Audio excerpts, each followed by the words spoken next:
Welcome back to Infidelity Tales Lab. We're incredibly grateful for your support. Before we begin today's tale, tell us, which city or country are you joining us from? We love connecting with our global audience. Now, let's dive into today's story. Chapter 1. Foundations. Major Wyatt Delaney stared at the ancient oak that had witnessed 15 years of his marriage to Melissa.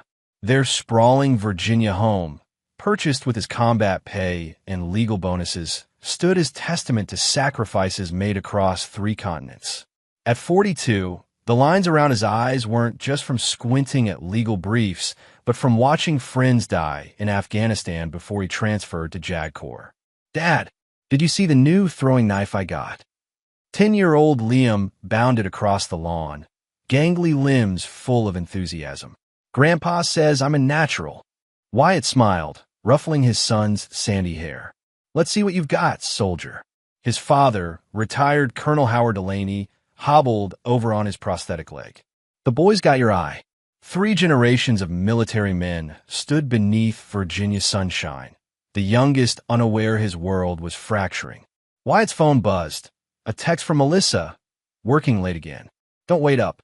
Her 4th late night, that week at the architectural firm where she'd recently made partner. Pride in her accomplishments battled with the hollowness spreading through their marriage. They'd weathered his 3 deployments, but now, during peacetime, they were losing each other. "Dad, watch this." Liam's knife struck dead center of the target. "That's my grandson." Howard beamed. Wyatt's mind flashed to childhood memories of his own father returning from Desert Storm. How his mother Patricia had held their family together during deployments. The Delaney men served. The Delaney women endured. Or they used to. Later that evening, after Liam was asleep, Wyatt poured bourbon for himself and his father on the back porch. "Something's wrong with Melissa," Howard stated flatly. Patricia could smell another woman from 50 miles. "I can smell another man." Wyatt swirled his drink. "She's working hard for that partnership. I'm proud of her." "Son, I've seen that look before." Marines coming back from patrol, saying everything's fine when they're bleeding internally. Howard wasn't wrong. For months, Melissa's kisses had grown perfunctory. Their conversations, once flowing like the Potomac, had dried to logistical exchanges about Liam's schedule. Their bedroom had become a demilitarized zone. "I've tried talking," Wyatt admitted. "She says I'm paranoid from too many interrogations." Howard leaned forward. "Your grandfather caught a Nazi spy by watching his eyes, not listening to his words. Watch her eyes, son." The following morning, Wyatt found Melissa preparing for work in a dress he'd never seen.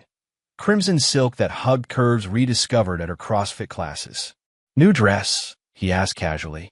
"Client meeting." She applied lipstick without meeting his eyes. "The Monroe Project?" A flicker of hesitation. "Yes, the Monroe Project." She checked her phone, angling it away from him. "I'll be late again. Davis wants the whole team for dinner." Davis Palmer, her boss, 50-something, divorced, with a sailboat named Closing Arguments despite never practicing law. That afternoon, Wyatt canceled his meetings and drove past Palmer Architecture. Melissa's car wasn't there. On impulse, he drove to the marina where Palmer kept his boat. Her Audi gleamed in the afternoon sun, parked beside Davis's Range Rover. Military training kept him from confronting them immediately. Strategic advantage required intelligence gathering. He drove to his mother's house instead. Patricia Delaney, 70 and sharp as tactical wire, listened without interruption as he laid out the evidence. "What will you do?" she finally asked. "I don't know." "Yes, you do." Her eyes, Delaney blue like his own, hardened. "Your grandfather hunted Nazis. Your father hunted insurgents. You hunt truth. It's what Delaney men do. And if the truth destroys us, the truth is already loose, son. The only question is whether you're controlling it or it's controlling you." On his way home, Wyatt's phone rang. His oldest friend, Noah Baldwin, now deputy chief of police. "Hey, brother, you still coming to the barbecue Sunday? Wouldn't miss it." "Melissa coming?" Sandy's been asking. Wyatt hesitated. "Not sure. Work's been demanding." Noah's voice shifted. "Everything okay?" "Just the usual." Wyatt paused. "Actually, need a favor. Can you run plates occasionally? Off the record." The silence spoke volumes. "This about Melissa?" just gathering intelligence. Christ, Wyatt. No aside. I've known you since basic. I've never heard you talk about your marriage like a military operation. Maybe I should have. That night, Melissa returned at 11, smelling of salt air and expensive cologne. She showered before joining him in bed, maintaining the careful distance that had become their norm. "How was the meeting?" he asked into the darkness. "Productive." Her voice betrayed nothing. Years of architecture presentations had given her a professional polish that now served a different purpose. "And dinner?" "Fine." She rolled away. "I'm exhausted, Wyatt." "So am I," he thought, staring at the ceiling. "So am I." In the morning, Liam asked innocently at breakfast, "Mom, can I use your iPad for research?" "Mine's charging." "Sure, honey." She slid it across the counter, distracted by emails. Later, helping Liam with his homework, Wyatt noticed a text notification pop up on the borrowed iPad. "Last night was incredible. Can't wait until he deploys again. You're finally going to be free." The sender, Davis Palmer. Wyatt's military discipline prevented his expression from changing as magma flowed through his veins. His son, engrossed in fractions, didn't notice his father's knuckles whitening around his coffee mug. 15 years of marriage. 10 years of fatherhood, 7 deployments where he'd survived by thinking of them. And now, watching Liam's innocent concentration, Wyatt made a silent vow. This was war, but unlike his overseas battles, this one he wouldn't lose. Chapter 2. Infiltration. Confirmation arrived like a reconnaissance report, irrefutable and devastating. The text on Melissa's iPad burned into Wyatt's consciousness. "Last night was incredible. Can't wait until he deploys again. You're finally going to be free." Training kicked in. First rule of intelligence: verify. Second rule: maintain operational security. "Dad, I don't get this problem," Liam complained. "Let me see." Wyatt maintained his composure, helping his son while calculating moves in a battle his family didn't know had begun. That evening, Wyatt volunteered to pick up dinner. Instead, he drove to his JAG office, accessing military systems that track deployments. Sure enough, his unit was on the short list for a 6-month stint in the Philippines. Classified information he hadn't shared with Melissa. Palmer had inside information. The question was how. The next morning, Wyatt called his commanding officer, Colonel Regina Vance. "Delaney, what's so urgent?" "Ma'am, has there been any unofficial inquiries about our deployment schedule?" "Funny you should ask. Congressman Tillman's office called last week. Something about community impact planning." Tillman, Palmer's college roommate, according to the firm's website. The connection crystallized like frost on a window. "Why the interest, Major?" Vance probed. "Just preparing my family, ma'am. My son's taking it hard." After hanging up, Wyatt sent a text to Noah. "Need phone records." "Unofficial. I'll explain Sunday." Noah replied, "Better be worth my badge, brother." At dinner, Wyatt studied Melissa across the table. Her auburn hair caught kitchen light like the Kuwaiti sunset during his first deployment, when her daily letters had kept him sane. Now, her eyes checked her phone beneath the table, a ghost of a smile touching her lips. "Any plans this weekend?" he asked casually. "The Monroe Project deadline. I'll be at the office most of Saturday." The lie slid effortlessly from lips he'd once trusted with his life. "I'll take Liam fishing then. Dad's been wanting to get out on the lake." Relief flickered across her face. He'd love that. That night, Wyatt waited until Melissa's breathing deepened in sleep before carefully extracting her phone. Her password, Liam's birthday, granted access to a digital Pandora's box. The messages between her and Palmer painted an 18-month affair conducted. Worse were messages to a private investigator about Wyatt's finances, retirement benefits, and custody laws in Virginia. She's building a case, he realized, not just for divorce, but to take everything, including Liam. Saturday morning, Wyatt and Liam picked up Howard for their fishing trip. "We're not really fishing, are we?" Howard asked once Liam was occupied with his video game in the back seat. "No, sir. We're conducting surveillance." Howard's weathered face broke into a grim smile. "About damn time." They parked near the marina, positioning themselves with clear sight lines to Palmer's boat. By 10 a.m., Melissa's Audi pulled in. She emerged looking nothing like an architect heading to the office. Flowing sundress, wide-brimmed hat, oversized bag. "That's Mom's car," Liam noted, glancing up momentarily. "Is she coming fishing too?" "No, son. She must be meeting a client nearby," Wyatt answered smoothly. "How about we get breakfast first? The fish aren't biting yet." At the waterfront cafe, they sat on the patio with perfect views of the dock. Howard kept Liam distracted with stories, while Wyatt documented Melissa boarding Palmer's boat with his phone camera. "Grandpa, did you and Dad ever fish here before?" "Many times. Your father caught his first striper right off that pier when he was about your age."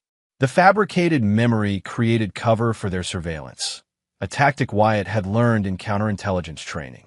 Create plausible presence. Establish routine. Observe without being observed. By afternoon, they'd given up on fishing and were headed home when Noah called. "Pulled those records. There's more. Much more." Sunday. That night, Melissa returned sunburned and relaxed, claiming exhaustion from drafting all day. She retreated to shower immediately. Wyatt used the opportunity to clone her laptop using JAG-issued forensic software. Technically illegal for personal use, but this was no longer personal. This was survival. Sunday at Noah's barbecue. Melissa begged off, citing work again. Noah led Wyatt to his garage workshop, closing the door behind him. "You sure you want to see this?" Noah spread a file on his workbench. "Once you do, there's no going back." "I'm already past that point." The file contained phone records, financial transactions, and surveillance photos of Melissa and Palmer together dating back nearly 2 years. But what turned Wyatt's blood to ice were printouts of emails discussing his classified deployment schedule and legal strategies for maximizing her divorce settlement. "There's more," Noah said grimly. "Palmer's got connections to Judge Franklin Morrison, my potential divorce judge." Wyatt's jaw tightened. "They're planning everything." It gets worse. Palmer's ex-wife Diane reached out when she heard I was asking questions. Says he has a pattern, pursues married women, helps them clean out their husbands, then moves on once the money's secured. She got the same treatment from his previous affair. Wyatt stared at the evidence. "How did you find her?" "Police work isn't all traffic stops and donuts." Noah's attempt at humor fell flat. "What's your play here, Wyatt? Standard divorce? Because with Morrison possibly in their pocket." "No." Wyatt's voice turned to steel. "This isn't about divorce anymore. This is about justice. Be careful with that word. My badge can't protect vigilante justice. I'm not talking vigilante. I'm talking strategy." Wyatt gathered the files. "They're planning to use my deployment to execute their plan. So I'll give them exactly what they want. An absent husband." "You're not making sense." "I'm requesting temporary reassignment to the Pentagon's Special Investigations Unit. Officially deployed, actually 20 minutes away. Let them think I'm gone. And then..." Wyatt's smile would have chilled battlefield enemies. "Then I become the hunter instead of the hunted." Driving home, Wyatt called his father. "I need Mom's guest room for a while. She'll have it ready. What's the play? First, I disappear. Then I dig. Palmer's got skeletons. Men like him always do." Howard's voice held grim approval. "The first rule of warfare is knowing your enemy better than they know themselves," Wyatt finished. At home, Melissa was working on her laptop in the kitchen, startling slightly when he entered. "How was Noah's?" she asked with practiced casualness. "Good. Sandy missed you." He paused deliberately. "I got some news at the barbecue." "That deployment? It's happening sooner than expected. I leave next week." He watched carefully as multiple emotions crossed her face before settling on concerned disappointment. "An Oscar-worthy performance." "Oh, Wyatt. How long?" 6 months minimum. Maybe longer." She stood, embracing him with false comfort. "We'll get through it. We always do." Over her shoulder, Wyatt allowed himself one cold smile. "Yes, we will, but not in the way you're planning." Later that night, as Melissa slept, Wyatt opened a secure email account and sent messages to 5 fellow JAG officers he trusted implicitly. The subject line, Operation Homefront. The infiltration was complete. Now began the counterattack. Chapter 3, Reconnaissance. The deployment paperwork arrived with official Pentagon seals, routing Wyatt to the classified Special Investigations Unit. His commanding officer, Colonel Vance, raised an eyebrow during their private meeting. This is unusual, Major. Pentagon assignments typically go to officers not on deployment rosters. That's why I need operational security, ma'am. My cover needs to be airtight. Vance studied him. 25 years of military service had honed her ability to detect half-truths. This is personal, isn't it? Wyatt maintained parade rest. Permission to speak freely, Colonel. Granted, my family's security has been compromised. I need resources to assess and neutralize the threat. Domestic threats fall under civilian jurisdiction, Major. Not when they involve classified deployment information being leaked to civilians with questionable motives. Vance's expression hardened. Explain. 30 minutes later, she closed the folder containing evidence of the information breach. You understand using military resources for personal vendettas is grounds for court-martial. Yes, ma'am. You also understand that unauthorized access to classified deployment schedules represents a security breach that falls squarely within JAG jurisdiction. A glimmer of hope. Yes, ma'am. Then consider yourself temporarily assigned to internal counterintelligence. Your deployment status remains active, classified location. No one outside this room knows you're stateside. She fixed him with a stern gaze. Major Delaney, find the leak and plug it. Whatever personal satisfaction you derive is irrelevant to me. Understood, Colonel. The following weekend, Wyatt staged his deployment departure. Melissa drove him to the base, Liam sullen in the back seat. 6 months, she sighed, embracing him at the checkpoint. We'll miss you. He held her tightly, inhaling her perfume. I'll miss you too. For a moment, remembering their early years, the pain was genuine. Dad, don't go. Liam clung to him, tears streaking his freckled face. Kneeling, Wyatt held his son. I need you to be strong, buddy. Take care of Mom. I'll call whenever I can. As their car pulled away, Wyatt shouldered his duffel and passed through security. 2 hours later, in civilian clothes, he exited through the supply entrance where Noah waited in an unmarked police car. Operation Ghost is a go, Noah said as Wyatt climbed in. Let's hope it works. Your mom's got the surveillance equipment set up. Howard's been like a kid at Christmas. Patricia Delaney had indeed transformed her guest bedroom into an intelligence center that would impress CIA analysts. 3 monitors displayed camera feeds from the Delaney home. Living room, kitchen, master bedroom. Installed during Melissa's Saturday work meeting. Mom, this is necessary, she finished firmly. That woman is not taking my grandson or my son's dignity. Howard sat monitoring the feeds. Nothing yet. She's making dinner for Liam. Wyatt's chest tightened seeing his son setting the table, his small shoulders bearing the weight of his father's deployment. The team Wyatt had assembled via secure email arrived the following day. Fellow JAG officers with specialized skills. Major Diana Reeves, cybercrimes specialist. Captain Luis Ortega, financial investigator. Lieutenant Commander Sophia Winters, behavioral psychologist. And Captain Benjamin Hayes, former special forces before law school. This is highly irregular, Diana noted as they gathered in Patricia's dining room. Potentially career-ending, Luis added. Definitely necessary, Ben countered. JAG Corps protects its own. Sophia studied the evidence wall Wyatt had constructed. Classic predatory behavior from Palmer. He's targeted military families before. 3 that we've identified, Wyatt confirmed. All officers with deployment schedules. All wives who gained full custody and significant financial settlements. The judge connection is concerning, Diana noted. Morrison has ruled on military divorce cases before. 14 in the past decade. 13 favored the civilian spouse, with average settlements 40% above state guidelines. Luis whistled. That's not coincidence. Your wife isn't just having an affair, Sophia concluded. She's being coached through a systematic extraction of your assets and parental rights. The word stung, but Wyatt maintained composure. Exactly, which is why we're treating this as a counterintelligence operation, not a domestic dispute. For the next 3 days, the team established round-the-clock surveillance. They documented Palmer visiting the Delaney home the very night after Wyatt's deployment, staying until morning. They tracked financial movements as Melissa transferred savings to new accounts. They recorded phone conversations with her lawyer discussing custody strategies. On day 4, the first breakthrough came when Diana cracked Palmer's encrypted email. "Pay dirt," she announced. Correspondence with Judge Morrison dating back 3 years. They're not just acquaintances, they're business partners in a shell company that owns rental properties. Properties purchased with what funds?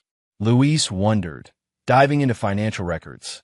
By day 7, they had reconstructed the scheme.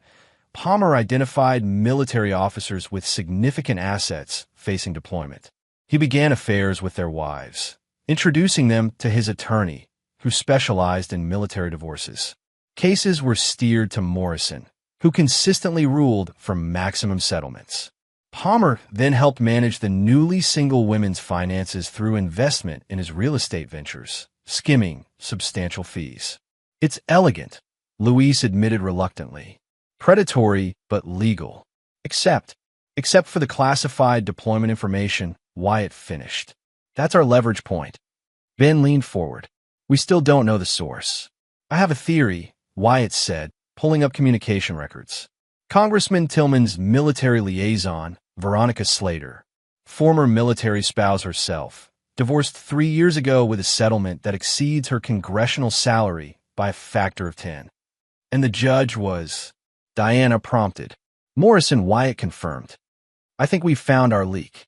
The next day brought confirmation when Sophia and Luis tailed Slater to lunch with Palmer and Morrison at an exclusive Georgetown restaurant. "The triumvirate," Sophia reported, sending discreet photos to the team chat. That night, as Wyatt watched the camera feed of Palmer and Melissa in his home, his bedroom, his anger crystallized into cold determination. On screen, Melissa reached for a bedside drawer, his drawer, removing papers. Well, Patricia murmured, watching over his shoulder. "Looks like she's sharing your financial documents." Indeed, Palmer was photographing military benefit statements, retirement accounts, and property deeds. Howard's weathered hand gripped Wyatt's shoulder. "Now we have them, son." "No," Wyatt corrected, eyes never leaving the monitor. "Now we build the trap." The following morning, Wyatt called Colonel Vance, requesting a secure meeting. Within hours, military police and FBI agents were being quietly briefed. "This operation has officially transitioned from personal to professional," Vance told the assembled team.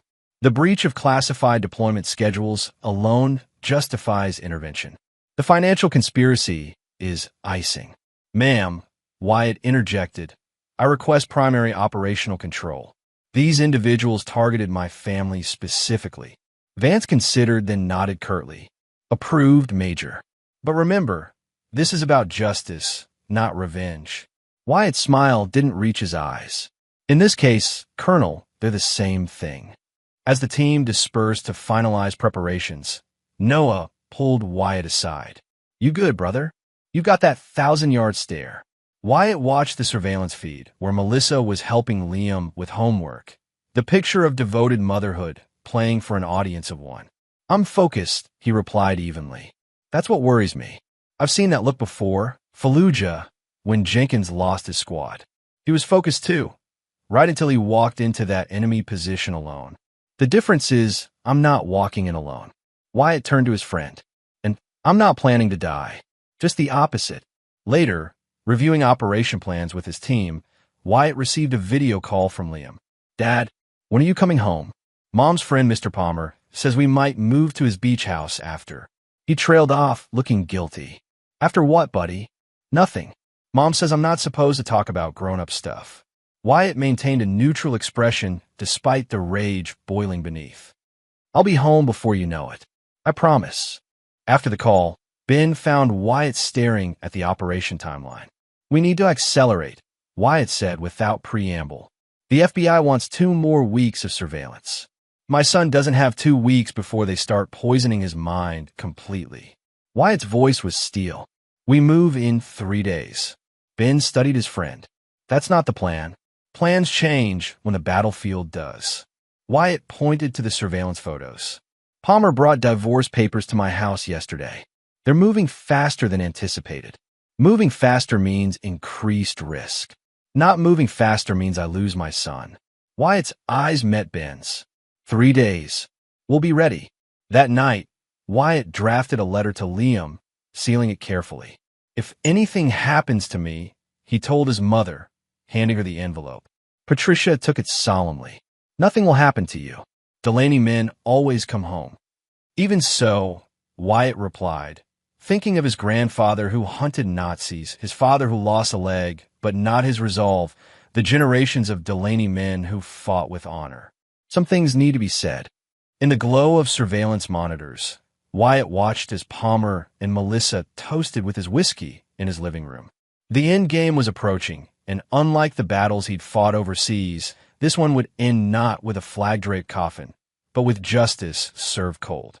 Chapter 4. Countermeasures. 3 days later, Operation Homefront accelerated like a military strike. While Melissa believed Wyatt was video calling from a Philippine military base, actually a stage set at the Pentagon, his team executed Phase 1.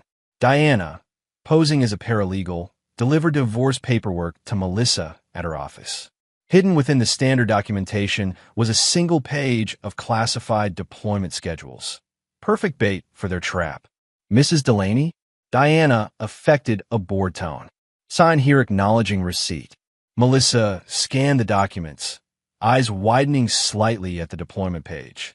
There must be a mistake. Some of these documents seem confidential. I just deliver them, ma'am. Diana shrugged. Your attorney can sort it out. Within 30 minutes, surveillance confirmed Melissa calling Palmer, then photographing the classified page and texting it to him. Fish on the line.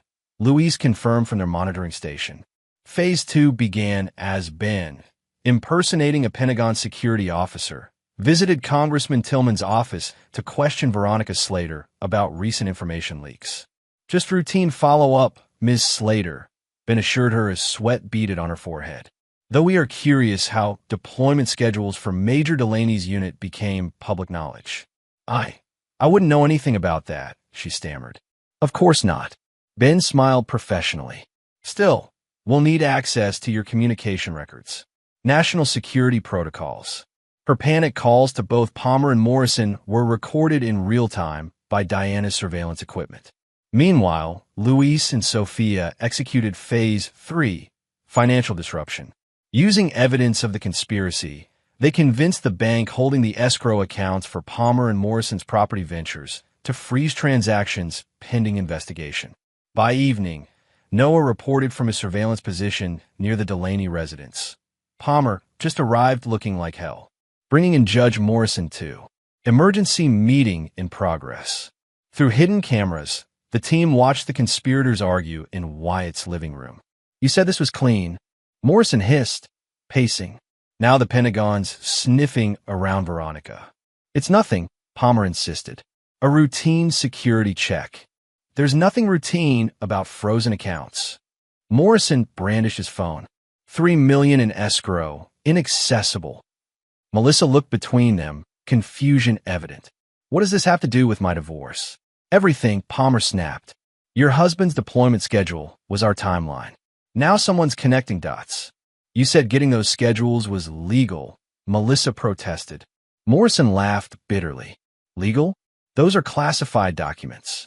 Possession alone is a federal offense. Melissa paled. You never said. You never asked. Palmer cut her off. Just like the other military wives never asked where their settlement money really came from. Watching the feed in the command center, Wyatt turned to Colonel Vance. We have confirmation. Acknowledged conspiracy to obtain classified information. Vance nodded grimly. Proceed to Phase 4. Phase 4, the hammer, began at precisely 9 p.m. when FBI agents simultaneously served search warrants at Palmer's office, Morrison's chambers, and Tillman's congressional office. Military police secured the Delaney residence, focusing particularly on the classified documents in Melissa's possession. Wyatt watched from Noah's police car as MPs escorted Palmer and Morrison out in handcuffs. Melissa followed, shell-shocked, as an agent carried Liam's backpack. Dad's deployment schedule was in my homework folder, Liam told the officers, confused and frightened. Mom said it was important to keep it safe. Seeing his son's distress, Wyatt nearly broke cover. but Noah gripped his arm. Not yet. Stick to the plan. The following morning brought Phase 5 revelation. Wyatt, in full military dress uniform, entered the federal courthouse where initial hearings for Palmer, Morrison, and Melissa were scheduled. FBI agent Teresa Liu met him in the corridor. Major Delaney, everything's in place. Judge Watkins knows your role. When Wyatt entered the courtroom, Melissa's gasp was audible. Palmer blanched visibly. Morrison's attorney immediately requested sidebar. Judge Harriet Watkins, a retired Army colonel herself, addressed the court. Before we proceed with arraignments, I understand Major Delaney wishes to address the court regarding his wife's involvement. Wyatt approached the podium, the weight of his medals emphasizing his service. Your Honor, I request all charges against Melissa Delaney be dismissed. Murmurs rippled through the courtroom. Major, your wife is charged with possession of classified documents and conspiracy, Watkins noted. Yes, Your Honor. However, new evidence suggests she was manipulated by co-defendants Palmer and Morrison, who have systematically targeted military families during deployments. Wyatt presented a file. This pattern of predatory behavior spans 7 years and 12 military families.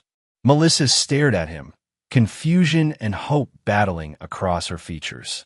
Judge Watkins reviewed the documents, expression hardening. I'll review this evidence. Defendants Palmer and Morrison will remain in custody. Mrs. Delaney is released to her husband's supervision pending further investigation. Outside the courtroom, Melissa approached cautiously. Why, I don't understand. You're supposed to be overseas. Special assignment. His voice remained neutral. Where's Liam? With your mother. Wyatt, why are you doing this? After what I did. Because unlike you, I meant my vows. His eyes bore into hers. And because Liam deserves better than watching his mother go to prison. The things they're saying about Davis and Judge Morrison are true. They've been running this scheme for years. Targeting military families, exploiting deployments, corrupting the legal system. He stepped closer. The only question is how much you knew. Tears welled in her eyes. I just wanted out. Davis said he could help make it clean, make sure I got custody. By stealing classified documents? By using our son as an unwitting courier? Shame colored her face. I never thought. That's the problem, Melissa. You never thought about anyone but yourself.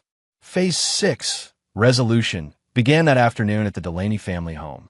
Howard and Patricia had brought Liam back, the boy rushing to his father with tearful relief. You're home early. Did you fight the bad guys already? Wyatt embraced his son, eyes meeting his father's over Liam's head. Something like that, buddy. Later, while Liam played outside, Wyatt laid out Melissa's options. Option 1. Fight the charges, likely serve 3 to 5 years federal time. Lose custody permanently. She flinched. Option 2. Full cooperation against Palmer and Morrison. Probation, supervised visitation, gradual custody sharing as you demonstrate rehabilitation. You're offering joint custody? After everything, I'm offering what's best for Liam. He needs his mother, but he needs her to be worthy of him. Melissa wiped tears. What about us? There is no us. Not anymore. Wyatt's voice was final. But there will always be Liam, and he deserves 2 parents who put him first. That evening, Noah arrived with news. Palmer's talking. Turns out he's got records on everyone. Insurance policy. Morrison, Tillman, Slater, 3 other judges, 2 more congressmen. The FBI's ecstatic. And military families? The other victims? Wyatt asked. JAG Corps is reviewing every case judged by Morrison involving military personnel. Colonel Vance thinks settlements will be invalidated, benefits restored. Howard clapped his son's shoulder. Justice delivered, Major. Not quite yet, Wyatt replied. Watching through the window as Melissa sat alone on the porch swing, her world collapsed around her. But we're getting there.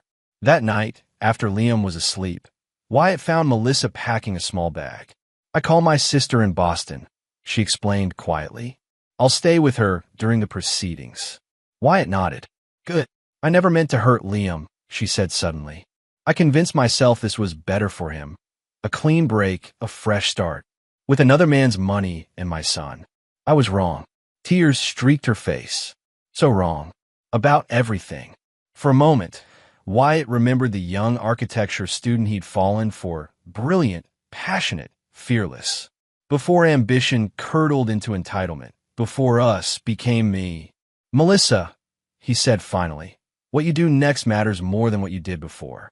For Liam's sake, make it count. As she left, carrying the fragments of their shattered marriage, Wyatt felt not victory, but weary resolution. The counterattack had succeeded, the enemy neutralized, but the battlefield would never be the same. Chapter 5, Fallout. 3 weeks after Operation Homefront, tremors still radiated through Washington's military and political circles. Judge Morrison's judicial career ended with his arrest. Congressman Tillman announced his retirement to spend time with family ahead of indictment.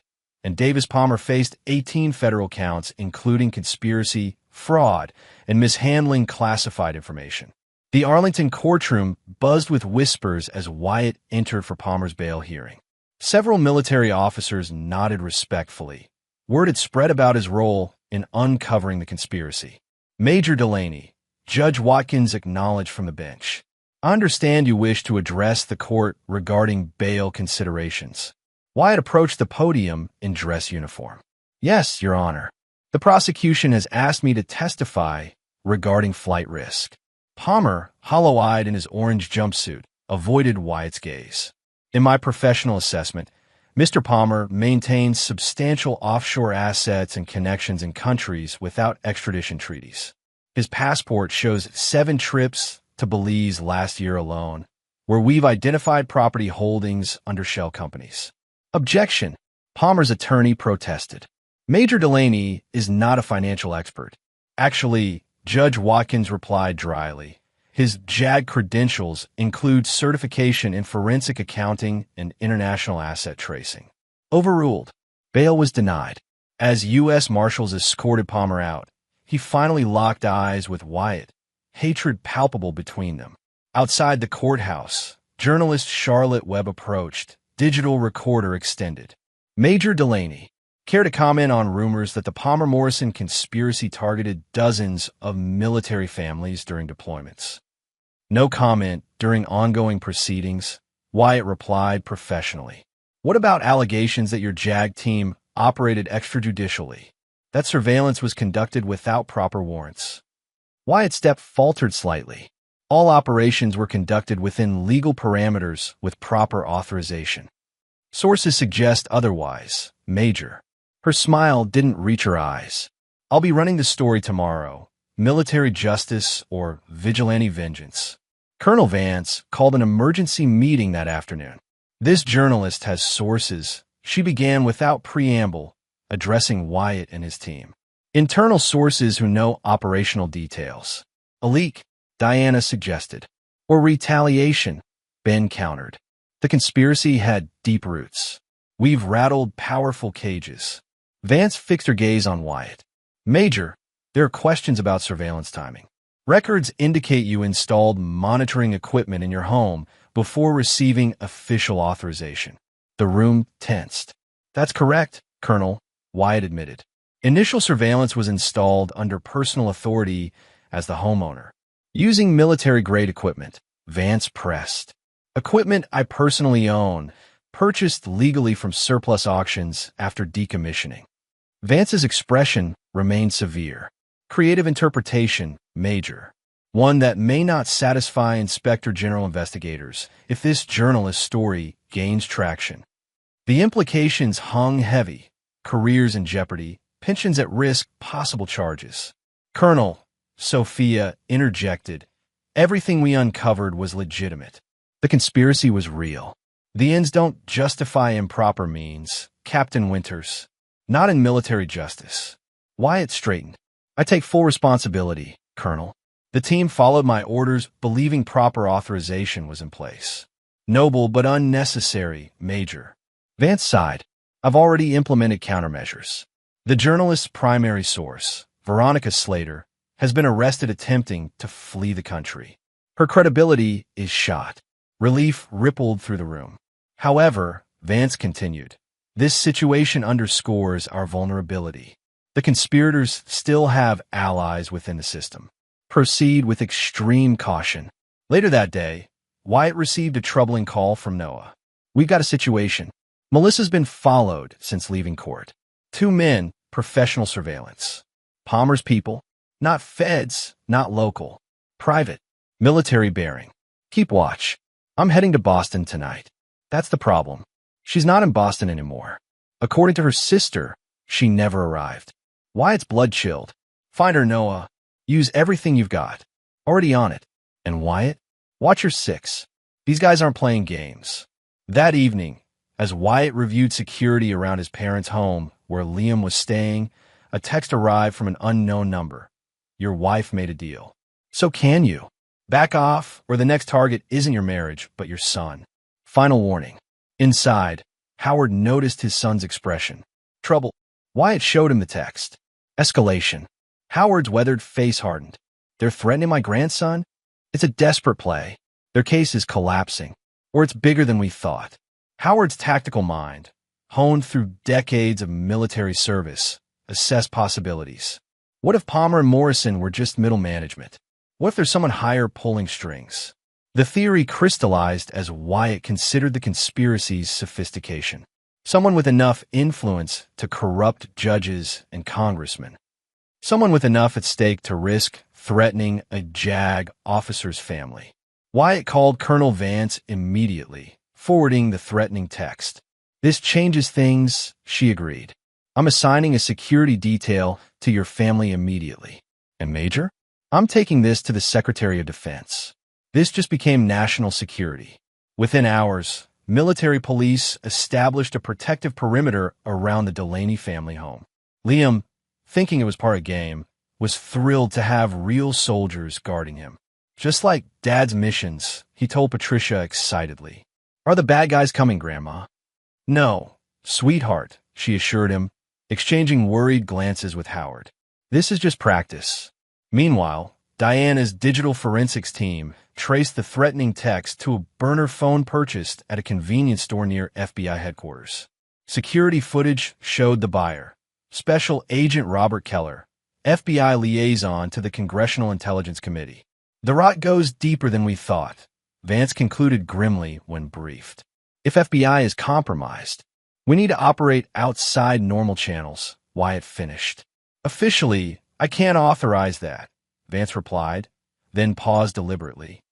Unofficially, I'll be in meetings all day tomorrow. Completely unreachable. Understanding the implicit green light, Wyatt gathered his core team, Noah, Ben, Diana, Luis, and Sophia, at a secure location that evening. We've got 24 hours with Vance's unofficial blessing, he explained. We need to find Melissa and identify who's really behind this. I've got something, Diana said, pulling up financial records.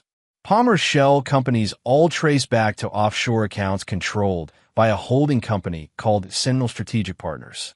Military contractor, been identified immediately. They handle secure communications for classified deployments. The missing piece clicked into place. That's how they access deployment schedules, Wyatt realized.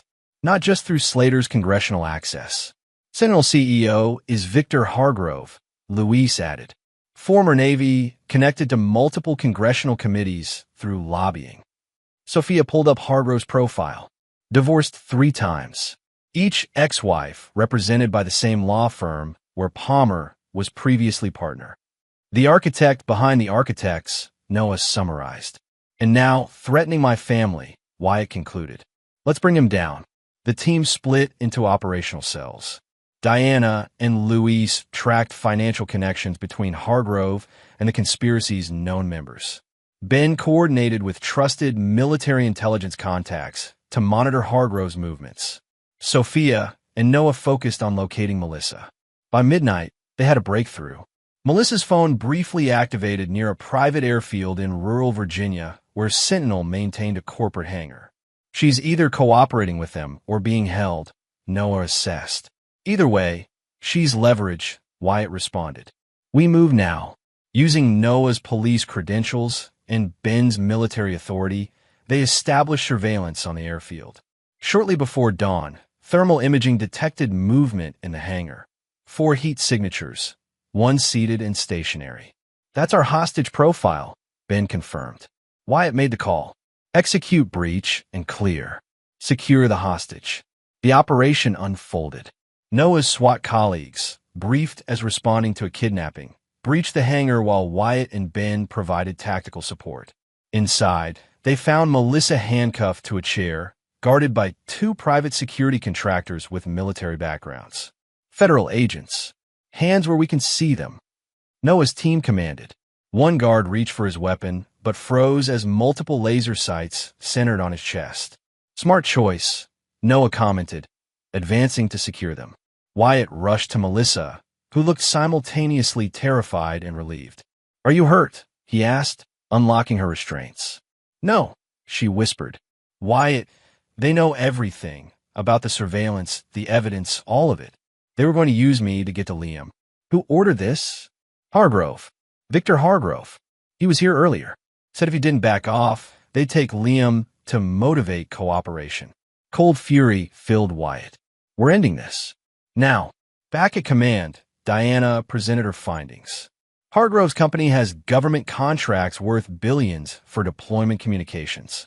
The conspiracy wasn't just about divorces. It was industrial espionage. They used the deployment information to position Sentinel's assets ahead of military movements. Capitalizing on advanced knowledge of where troops would deploy, Ben realized, giving them competitive advantages against other contractors. Luis continued. The divorce scheme was just a side hustle. The real money came from manipulating contract bids based on classified deployment information. Colonel Vance, having returned from her meetings, reviewed the evidence grimly. This is beyond JAG jurisdiction. I'm activating Joint Special Operations Command protocols. Within hours, federal agents raided Sentinel headquarters and Hargrove's estate simultaneously. The evidence was overwhelming. Classified documents, illegal financial transfers, communications outlining the conspiracy. Victor Hargrove, discovered attempting to board his private jet, was arrested on charges of espionage, conspiracy, and kidnapping. Watching the news coverage from the safety of his parents' home, Wyatt held Liam close. The boy, unaware of how close danger had come, was simply happy to have both parents nearby. Melissa sat quietly across the room, still processing her ordeal. Is it over? Patricia asked softly. The immediate threat, yes, Wyatt confirmed. The investigation is expanding. More arrests coming. Military families affected by the scheme are being notified. Howard regarded his son proudly. You did good, soldier. We did good, Wyatt corrected, acknowledging his team's sacrifices. But there's still fallout to manage. Indeed, the collapse of the conspiracy had created shockwaves through military and political circles. Trust in systems was damaged. Families who had lost homes, assets, and custody would need help rebuilding. And his own family, particularly Liam, faced a long healing process. That night, after Liam was asleep, Melissa approached Wyatt on the porch. The FBI says I'm still facing charges, but with reduced severity given my cooperation and circumstances. Wyatt nodded. I'll testify about the coercion. It should help. Why? She asked suddenly. After what I did, why help me at all? Because despite everything, you're still Liam's mother. He paused. And because sometimes justice isn't about punishment, but restoration. She studied him in the porch light, seeing perhaps for the first time in years the man she'd once loved, steadfast, principled, resilient. I don't deserve your help. No, he agreed quietly. But Liam deserves a mother who learns from her mistakes. So prove yourself worthy of him. As she returned inside, Wyatt gazed at the stars, feeling not victory, but weary resolution. The counterattack had succeeded, the enemy neutralized, but the battlefield, his family, his career, his life, would never be the same. The real reconstruction was just beginning. Chapter 6, Reckoning. The military tribunal convened on a rainy Tuesday, 6 weeks after Operation Homefront concluded. Inside the austere hearing room of the Pentagon, Wyatt stood at attention before 5 senior officers, including General Maxwell Thornton, Judge Advocate General of the Army. Major Delaney, General Thornton began, This tribunal will determine whether your actions in the Palmer-Morrison-Hargrove investigation merit commendation or court-martial. Wyatt maintained parade rest. Understand, sir. You utilized military resources for what began as a personal matter. You conducted surveillance without initial authorization. You operated outside chain of command. Yes, sir. You also uncovered a conspiracy that compromised national security, endangered military families, and corrupted the judicial system. Thornton's expression remained unreadable. Complex situations demand nuanced judgment. For the next 3 hours, Wyatt testified about each decision, each tactical choice.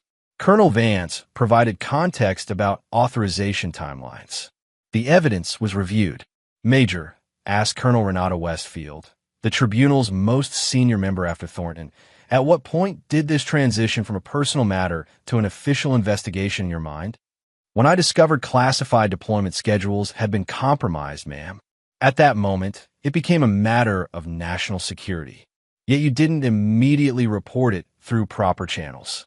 No, ma'am. I assessed that the conspiracy had penetrated those channels. Strategic counterintelligence required operational security. Westfield studied him. So you appointed yourself the ultimate authority on what constituted proper procedure. No, ma'am. I made a tactical assessment based on immediate threat indicators. I accept full responsibility for that assessment and its consequences. General Thornton interjected. What you're describing, Major, sounds remarkably like the justifications I've heard from officers who've gone rogue. With respect, General, I never went rogue. I operated within military law to counter a threat to military security. My methods were unconventional, but my objective aligned with our core mission, protecting those who serve and their families. After deliberation, the tribunal rendered its decision. Wyatt would receive an official reprimand for procedural violations, but also the Distinguished Service Medal for uncovering the conspiracy.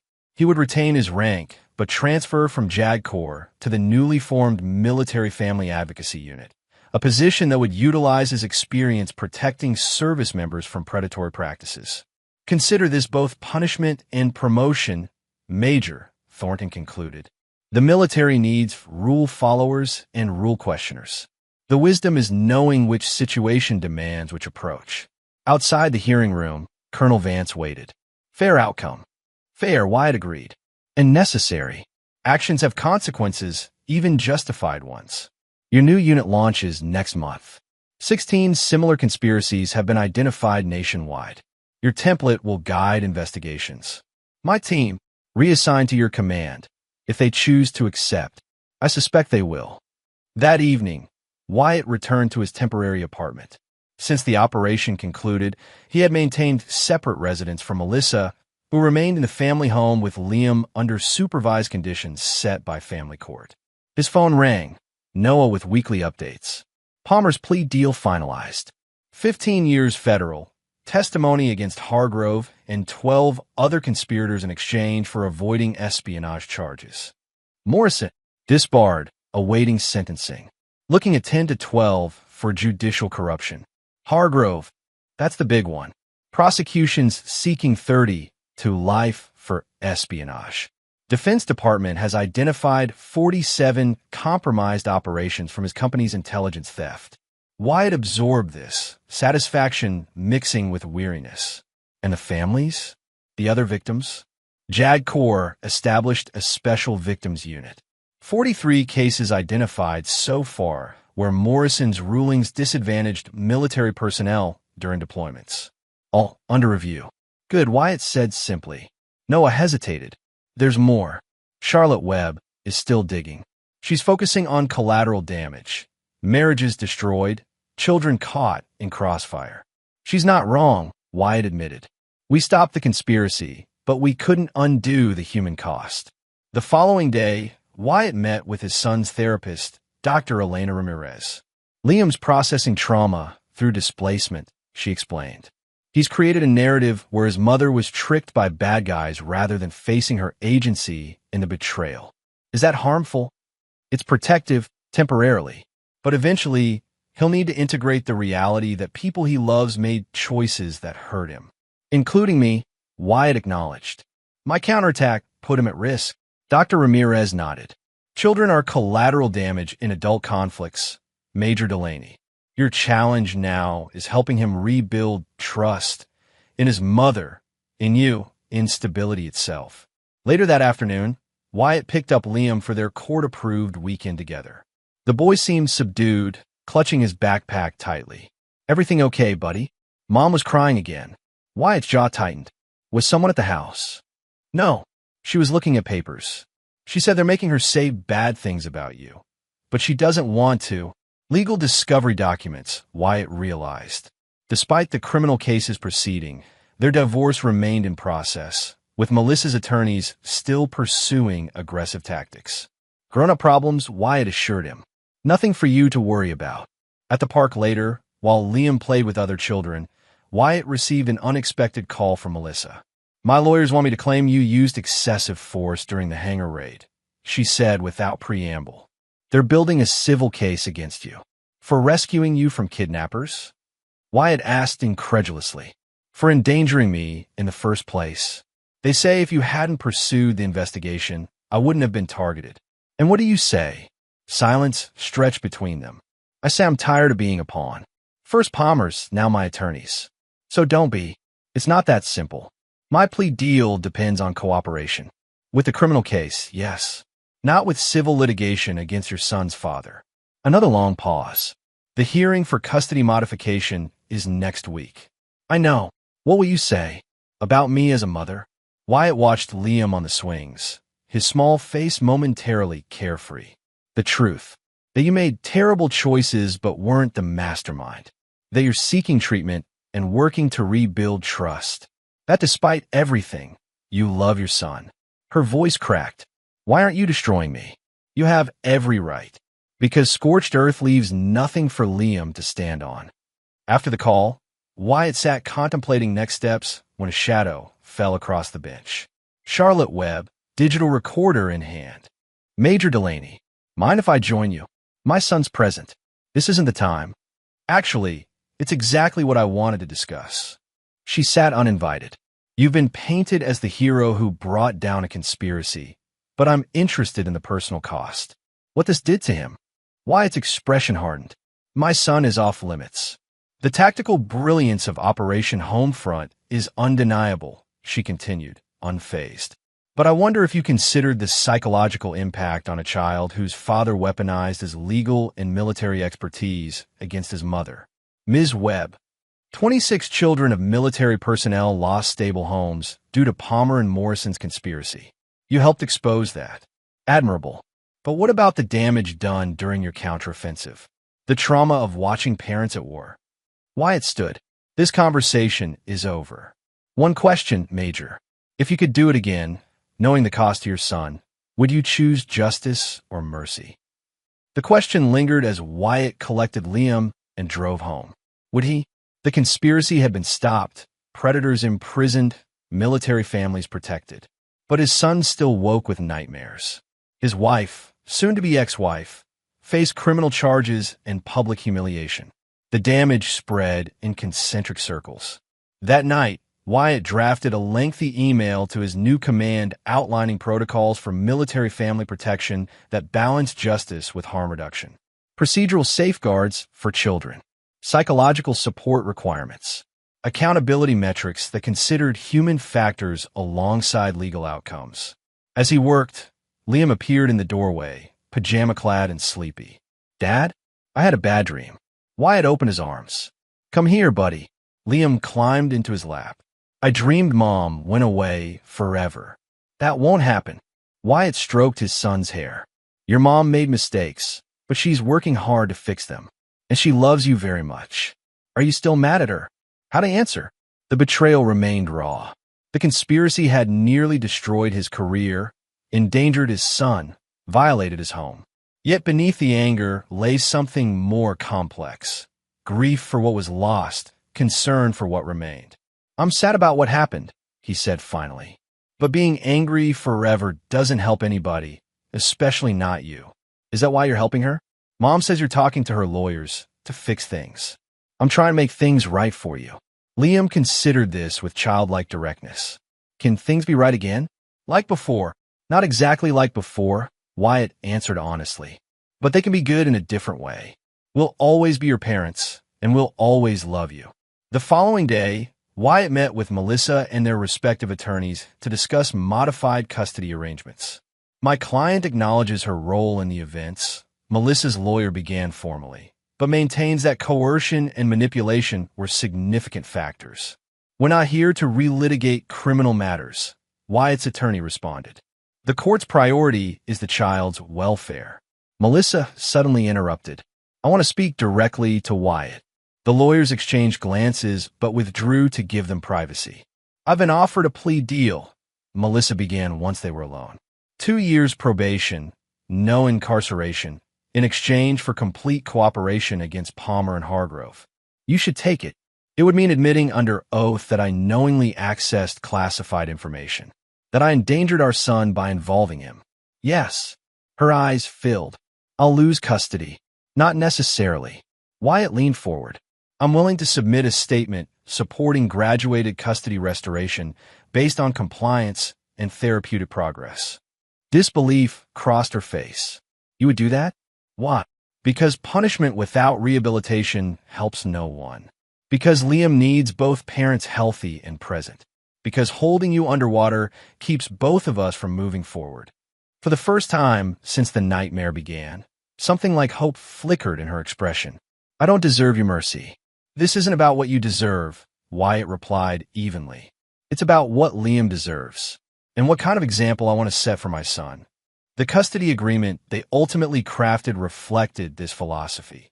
Supervised visitation, transitioning to shared custody as Melissa completed therapy, parenting classes, and probation requirements. Financial settlements that were fair rather than punitive. Parameters for communication and co-parenting that protected Liam's well-being above all. That evening, Colonel Vance called with unexpected news. Charlotte Webb's expose has been canceled. Her editor pulled it after reviewing classified evidence about the broader national security implications. That's convenient, Wyatt noted suspiciously. Perhaps. Or perhaps someone realized that continuing to publicize this case would only further traumatize innocent parties. Someone like you, Colonel. I may have had a conversation about journalistic ethics and collateral damage. Her tone remained professional. Speaking of which, how is Liam? Processing. It will take time. And you, Major? Wyatt considered the question. The betrayal still stung. The violation of his home and marriage left scars. But his son was safe. Justice had been served. And somehow, amid the wreckage, he'd found a path forward that honored duty without sacrificing humanity. I'm reassessing battlefield priorities, Colonel. Meaning, some victories aren't worth the cost. And some defeats teach more valuable lessons than successes. 2 days later, the Military Family Advocacy Unit received official Pentagon authorization. Wyatt's first official act was establishing the Children's Protection Protocol, guidelines ensuring that counterintelligence operations involving military families prioritized minimizing trauma to dependents. As he signed the document, his phone buzzed with a text from Melissa. Liam made honor roll. Parent-teacher conference next Tuesday. Would you consider attending together? For him, progress measured in small steps. Healing quantified in brief moments of cooperation. Justice tempered by mercy. Wyatt typed his reply. For Liam, yes. We'll be there. Chapter 7. Reconstruction. 8 months after Operation Homefront concluded, Wyatt stood in the Pentagon briefing room presenting findings to a joint military-civilian task force on predatory practices targeting service members. The Hargrove Network represents merely one manifestation of systematic exploitation, he explained, gesturing to data projections. Our investigations have identified similar operations in 11 states, primarily near major military installations. Secretary of Defense Eleanor Garrison leaned forward. In your unit's recommendations, Major? A three-pronged approach, Madam Secretary. First, enhance counterintelligence, focusing on classified deployment information security. Second, judicial oversight reforms for military divorce proceedings. Third, comprehensive support services for affected families. Ambitious, she noted. Necessary, he countered respectfully. This isn't just about national security. It's about fulfilling our promise to those who serve. After the briefing, Colonel Vance approached. Impressive presentation. The secretary doesn't give many second glances, but she gave you several. The data speaks for itself, Colonel. No, Delaney, you made it speak. There's a difference. She handed him a folder. Your promotion paperwork. Lieutenant Colonel, effective next month. Wyatt accepted it with mixed emotions. Thank you, but you're wondering if it's deserved given your procedural violations. Vance's expression softened slightly. The military needs officers who understand both rules and justice aren't always perfectly aligned, who can navigate that gap with integrity. Later that afternoon, Wyatt arrived at Liam's school for his science fair. He spotted Melissa already there, helping set up their son's project on battlefield communications. Liam's interest in his father's work translated into educational enthusiasm. Dad! Liam spotted him, waving excitedly. Come see. It actually works. The display featured a simple encrypted communication system. Liam had built with guidance from Howard, who now proudly stood nearby, explaining the principles to other parents. He's got your tactical mind, Howard noted as Wyatt approached, and his mother's eye for design. Indeed, the presentation board showed Melissa's architectural influence, clean lines, visual hierarchy, perfect proportions. We make a good team, Wyatt acknowledged, nodding to Melissa across the room.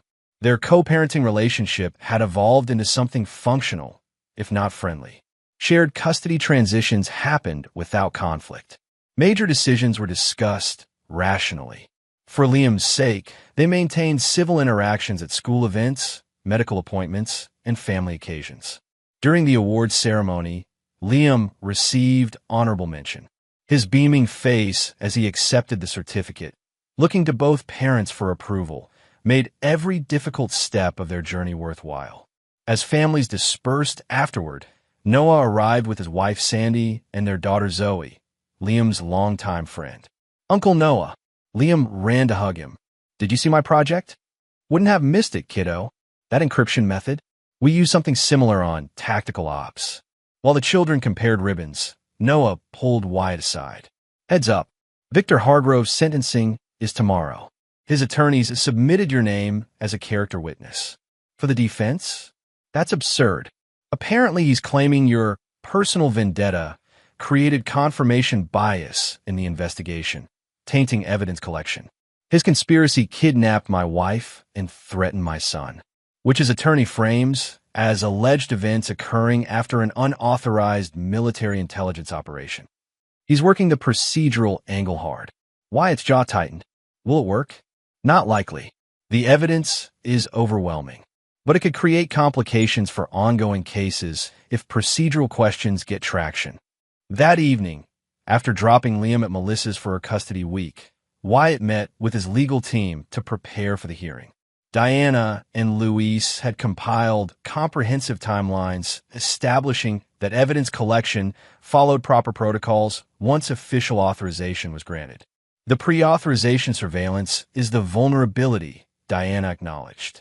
But given the circumstances, threats against your family, classified information breach, any reasonable judge would understand the exigent circumstances. Hargrove's desperate, Luis added. He's facing 25 to life. This is his Hail Mary.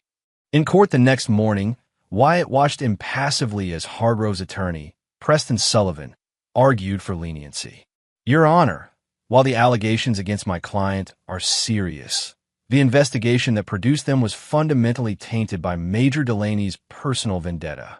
What began as matrimonial surveillance escalated into an extrajudicial military operation targeting civilians.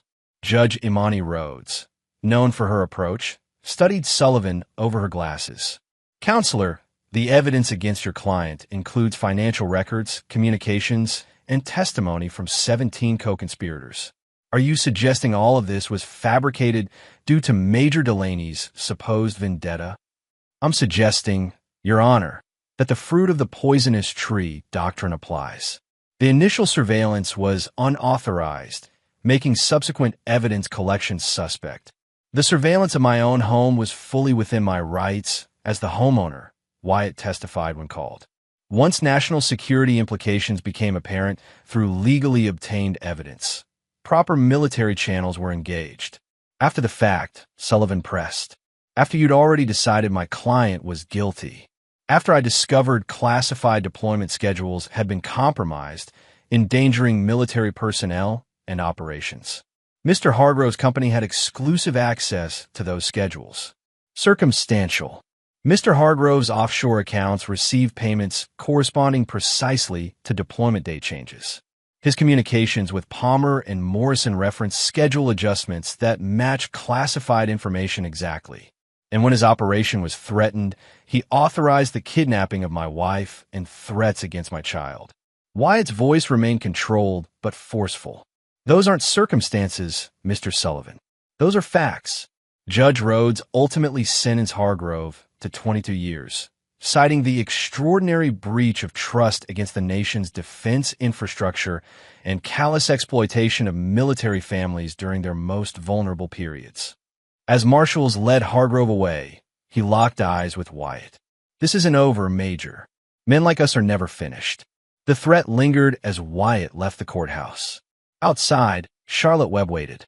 Major Delaney, care to comment on today's sentencing? Justice was served. That's all that matters. Is it?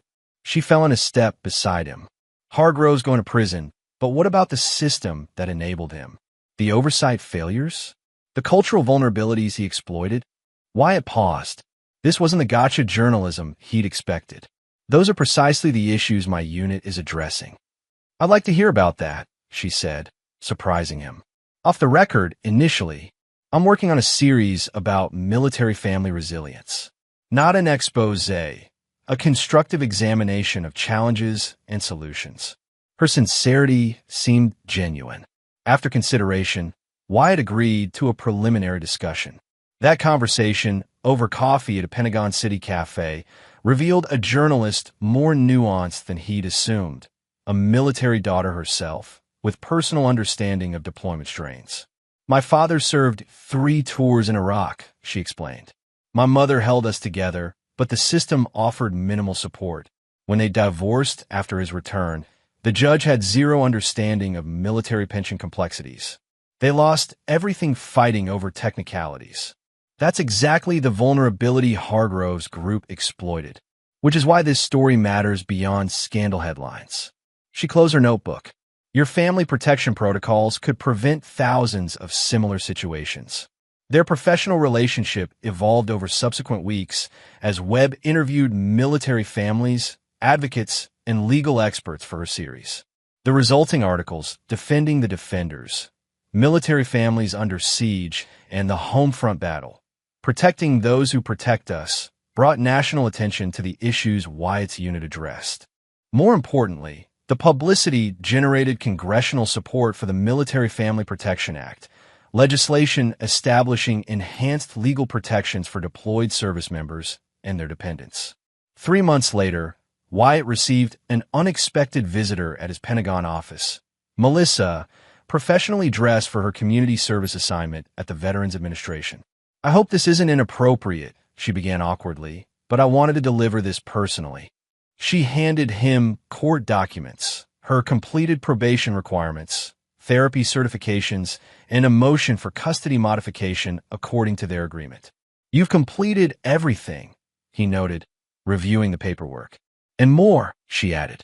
The VA position.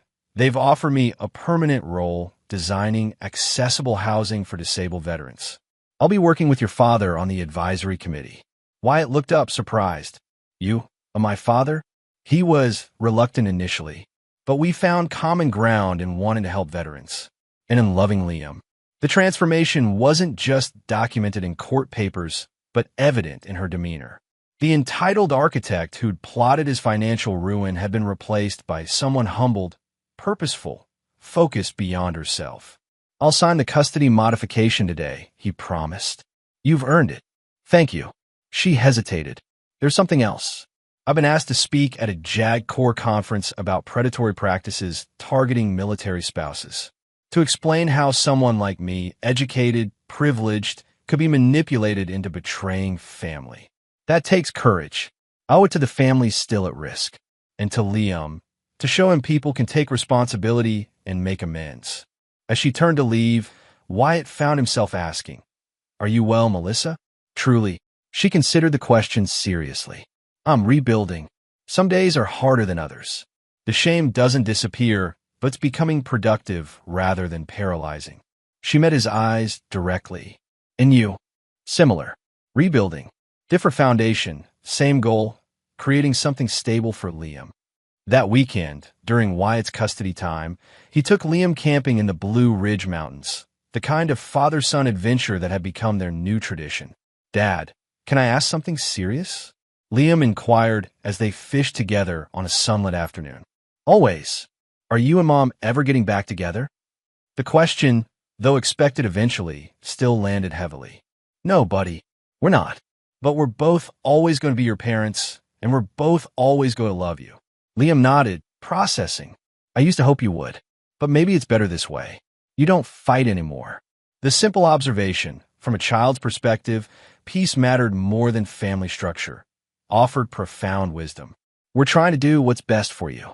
That means being good parents separately instead of unhappy parents together.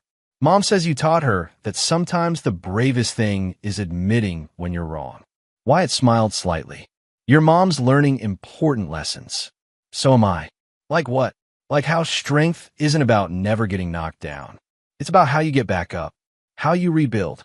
That night, as Liam slept in their tent, Wyatt received a text from Noah. Hargrove filed appeal. Claims rights violations. Hearing next month. Some battles, it seemed, continued beyond apparent victory. Yet looking at his sleeping son's face, Wyatt found perspective. The greatest victory wasn't putting Hargrove behind bars, but preserving Liam's future, his sense of security, his trust in parental love, his understanding of integrity. The next morning, standing on a mountain overlook with Liam, Wyatt pointed out landmarks in the distance. "See that river valley? During the Civil War, armies fought for control of that passage. Whoever held the high ground could see enemies approaching. Like your military operations?" Liam asked. "Similar principle. Information and position determine advantage." Liam considered this seriously. "Is that how you caught the bad guys who try to hurt us? By having better information?" "Partly, but mainly by remembering what was worth fighting for." Wyatt rested his hand on his son's shoulder. "Some battles you fight for strategic objectives. The important ones you fight for people you love. Would you do it all again? Even the hard parts?" The question echoed Charlotte Webb's months earlier. Would he choose justice or mercy? The tactical brilliance or the human cost? The answer, Wyatt realized, had evolved. "I would protect you with everything I have," he answered truthfully. "But I've learned there are smarter ways to fight, ways that cause less collateral damage. That's what I'm teaching other military families now." The reconstruction continued, of his career, his family relationships, his understanding of victory itself. The battlefield had shifted from courtrooms and surveillance operations to the quieter, more consequential ground of a child's heart and mind. That evening, facing another mountain sunset, Wyatt sent a brief text to Melissa. "Liam asked difficult questions today. Handled well. He's healing. We all are." Her reply came moments later. "Thank you for that. For everything. For showing mercy when you could have destroyed me. He's lucky to have you as his father." Not victory, Wyatt reflected. Something more valuable. Reconstruction. Chapter 8. Resilience. 1 year after Operation Homefront, Wyatt stood before the Senate Armed Services Committee, testifying about the Military Family Protection Act his unit had helped draft. "Senator, this legislation addresses 3 critical vulnerabilities," he explained. "First, it establishes heightened judicial scrutiny for divorce proceedings involving deployed personnel. Second, it creates a secure verification system for deployment information to prevent classification breaches. Third, it mandates comprehensive support services for affected families." Senator Margaret Chin studied him over reading glasses. "Impressive scope, Lieutenant Colonel. Your personal experience clearly informs this work." "Yes, Senator. I've witnessed firsthand how these vulnerabilities impact service members and their families. Your ex-wife testified earlier about her role as an unwitting participant in what she termed predatory exploitation of military families. Her testimony was compelling. Wyatt maintained professional composure despite his surprise. Melissa hadn't mentioned testifying. I'm glad she's contributing to the solution. She credited you with showing, and I quote, extraordinary restraint and humanity in the face of betrayal. Care to comment? Only that protecting military families requires focusing on systemic solutions rather than personal grievances. The objective remains improved security and support. Afterward, waiting in the Capitol corridor, Wyatt was approached by General Thornton, now his direct superior. Measured testimony, Delaney. The committee was impressed. Thank you, sir. Your ex-wife's morning testimony helped considerably. Putting a human face on exploitation created the emotional foundation for your technical recommendations. I wasn't aware she'd been called to testify. Thornton studied him. She wasn't. She volunteered. Said she owed it to other military families to prevent similar situations. The revelation lingered as Wyatt drove to pick up Liam from school. Their custody arrangement had stabilized. Alternating weeks with coordinated activities and consistent communication between households. Liam had adjusted remarkably well, his initial anxiety transforming into resilience. Dad! Liam bounded toward the car, backpack bouncing. Guess what? I got selected for the Junior Leadership Academy. The prestigious program selected promising students for specialized mentorship. That's fantastic, buddy.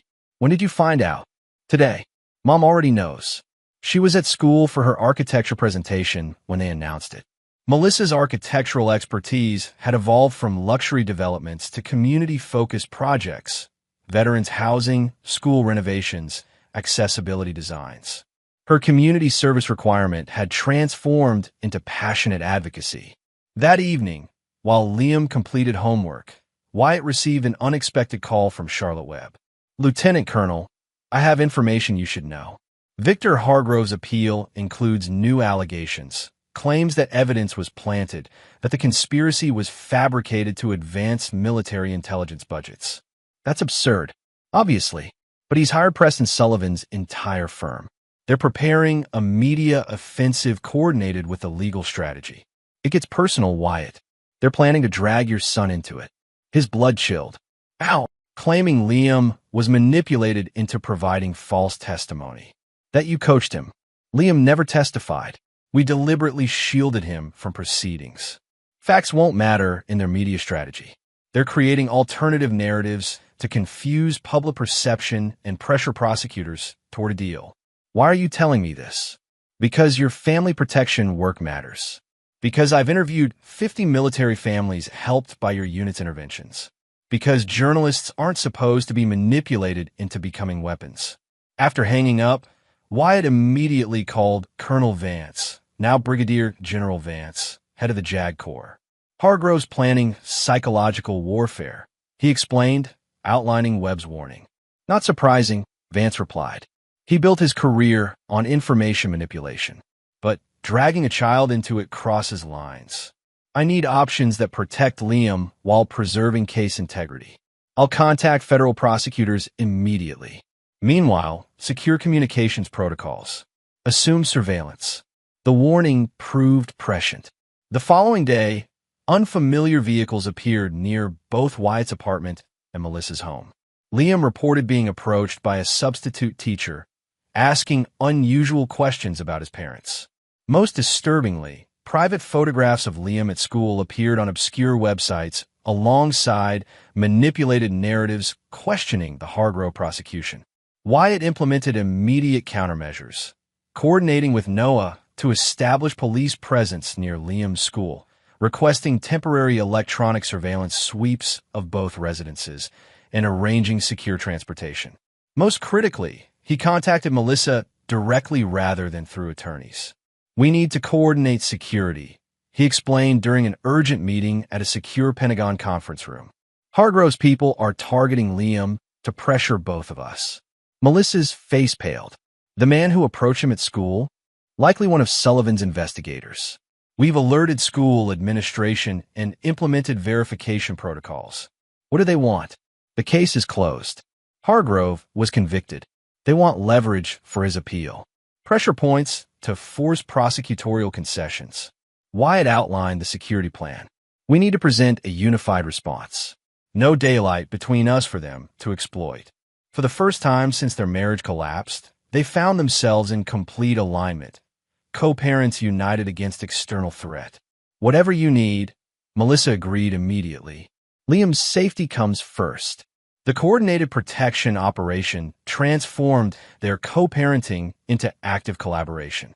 Daily security briefings, synchronized schedules, consistent messaging for Liam about safety without creating undue anxiety. When Sullivan's investigators attempted to serve Melissa with a deposition subpoena at her workplace, Wyatt was already there, having anticipated the move based on pattern analysis. My client declines your invitation, Melissa's attorney stated firmly, while Wyatt observed. Any information required can be requested through appropriate judicial channels. Similarly, when media outlets received anonymous evidence packets alleging misconduct in the Hargrove investigation, Wyatt's team had preemptively briefed editors on the manipulation attempt.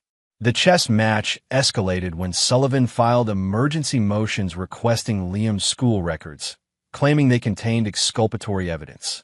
Judge Rhodes saw through the transparent attempt. This court will not permit a minor child to become collateral damage in your client's appellate strategy, Mr. Sullivan, she ruled firmly. Motion denied. 2 weeks into Hargrove's offensive, Wyatt received a secure call from an unexpected source. FBI Director Thomas Marshall. Lieutenant Colonel, we've identified connections between Sullivan's investigators and known Russian intelligence operatives. Hargrove's defense strategy has national security implications. Hargrove had government contracts, access to classified deployments. Foreign intelligence would value such connections. Precisely. We're upgrading your family's protection immediately. And Colonel, this is now an FBI counterintelligence matter. That evening, Wyatt briefed his parents and Melissa in a secure location. Howard, ever the tactical thinker, immediately grasped implications. They'll increase pressure before backing off. Classic insurgent strategy. Maximum force to prompt overreaction or concession. We need to remove their leverage, Patricia suggested. If Liam's their pressure point, change the equation. Melissa, who had been quietly processing, spoke up. What if we remove Liam from the equation entirely? Temporarily? All eyes turned to her. My sister's family in London. Diplomatic compound with security. Liam could stay with them until the appeal hearing concludes. International travel creates different vulnerabilities, Wyatt noted. Not with diplomatic escort, Howard countered. I still have connections at State Department. Could arrange classified movement protocols. The plan crystallized rapidly, a strategic withdrawal rather than reactive defense. Within 48 hours, with extraordinary coordination between JAG Corps, FBI, and State Department, Liam was quietly transported to the American diplomatic compound in London, accompanied by Patricia, who would remain with him during the school term. Sullivan's team, discovering their primary leverage point removed from play, intensified pressure on secondary targets. Melissa's therapy records were mysteriously leaked. Wyatt's military conduct reviews became subjects of anonymous ethics complaints. Webb received threatening messages warning against continued reporting. Rather than fragmenting under pressure, their improvised alliance strengthened. Wyatt provided security for Melissa when surveillance identified credible threats. Melissa's architectural expertise identified vulnerabilities in Wyatt's apartment that were promptly addressed. Webb published meticulously documented exposés on Sullivan's firm's connections to foreign intelligence assets. 3 weeks before Hargrove's appeal hearing, the counteroffensive culminated when FBI and military intelligence executed simultaneous raids on Sullivan's offices and 3 associated locations, discovering direct evidence of illegal surveillance, witness tampering, and foreign intelligence contacts. Preston Sullivan and 4 associates were arrested. Hargrove's appeal, suddenly without legal representation, faced indefinite delay. Director Marshall personally called Wyatt with confirmation. Threat neutralized, Colonel. Your family's security status downgraded to routine monitoring. That evening, Wyatt video called Liam in London, where the boy had thrived despite the circumstances, excelling in school, enjoying cultural experiences, building resilience through adversity. Dad, guess what? Grandma took me to the Churchill War Rooms. It's where they planned all the secret World War II stuff. The guy said it was just like your operations. Sounds amazing, buddy. When can I come home? I miss you and Mom. Soon. Very soon. After Liam signed off to finish homework, Patricia remained on the call. He's doing remarkably well, considering everything. He's resilient, adapts to changing conditions. Like his father, she studied him through the screen. And his mother, surprisingly. She calls daily, sends care packages weekly. She's different. People change when properly motivated. Some do, Patricia agreed. Some merely pretend until the pressure eases. You still don't trust her. I trust her love for Liam. I reserve judgment on the rest. 2 days later, Wyatt and Melissa met with Family Court Judge Elaine Winters for a scheduled custody review. These are extraordinary circumstances, Judge Winters noted, reviewing reports. Co-parenting during active security threats shows considerable maturity from both parties. Liam's well-being has remained our priority, Your Honor, Melissa affirmed. Indeed, the court-appointed evaluator notes significant positive co-parenting development during this crisis period. Recommendations support continued joint custody with reduced supervision requirements. Outside the courthouse, awkward silence hung between them until Melissa spoke. Thank you for not using Hargrove's threats to petition for full custody. Your lawyer could have argued I attracted this danger. Weaponizing Liam's security isn't protection, it's exploitation. I've seen enough of that. She studied him in the afternoon light. You've changed too, you know. The Wyatt I married would have seized tactical advantage without hesitation. The Wyatt you married never faced losing his son. Fair assessment. She paused. Webb's article mentioned you're being considered for the Pentagon's Family Resilience Task Force. Preliminary discussions. They'd be fortunate to have you. Sincerity colored her voice. No one understands the intersection of military duty and family vulnerability better. The conversation marked subtle evolution in their relationship, from antagonists to functional co-parents to something approaching mutual respect. Not friendship, certainly not reconciliation, but recognition of shared purpose transcending past betrayals.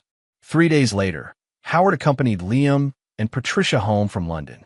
The family gathered at Wyatt's parents' home for a celebration dinner, a tableau unimaginable months earlier. While Liam excitedly shared London adventures, Wyatt observed the adults' interactions. Howard and Melissa discussing veterans' housing designs. Patricia offering measured advice about Liam's educational options. His team members, Diana, Luis, Sophia, Ben, who had become extended family through shared purpose. Noah arrived late with news. Sullivan's cooperating with federal investigators. Hargrove's appeal is effectively dead. The threat assessment has been downgraded completely. Collective relief rippled through the gathering. The crisis that had forced their collaboration had passed, yet something valuable remained. A functional support system for Liam, a network of protection and purpose. Later that evening, as guests departed, Melissa approached Wyatt on the porch. What happens now? With us, I mean. Do we return to minimal communication and parallel parenting? The question deserved serious consideration. Their forced alliance had proven more effective for Liam than their previous detached arrangement. I propose we maintain operational coordination, Wyatt offered. Regular strategy sessions for Liam's development. Unified response protocols for educational and social challenges. Melissa smiled slightly at his military terminology. Co-parenting as joint tactical operation? Essentially, I accept those terms, Lieutenant Colonel. She extended her hand formally, then added more softly. For what it's worth, I'm genuinely sorry for everything that led us here. But I'm not sorry for where we've arrived. Liam has a father who would move heaven and earth to protect him. That's worth everything. As she departed, Wyatt reflected on resilience. not as absence of damage, but as capacity to grow stronger at broken places. His family had been fractured, but not destroyed. His career had faced jeopardy, but emerged focused on meaningful purpose. His son had experienced trauma, but developed extraordinary adaptability. Inside, Liam examined his father's newest medal, the Distinguished Service Cross awarded for the counterintelligence operation that dismantled Sullivan's foreign connections. Dad, is it true you saved other military families from what happened to us? Many people worked together for that. But yes, that was the mission. And now you help families before bad things happen. That's right. Prevention instead of response. Liam nodded, wisdom beyond his years evident. Like armor instead of bandages. Exactly like that. I think I want to do that too someday. Help protect people before they get hurt. The simple statement encapsulated everything.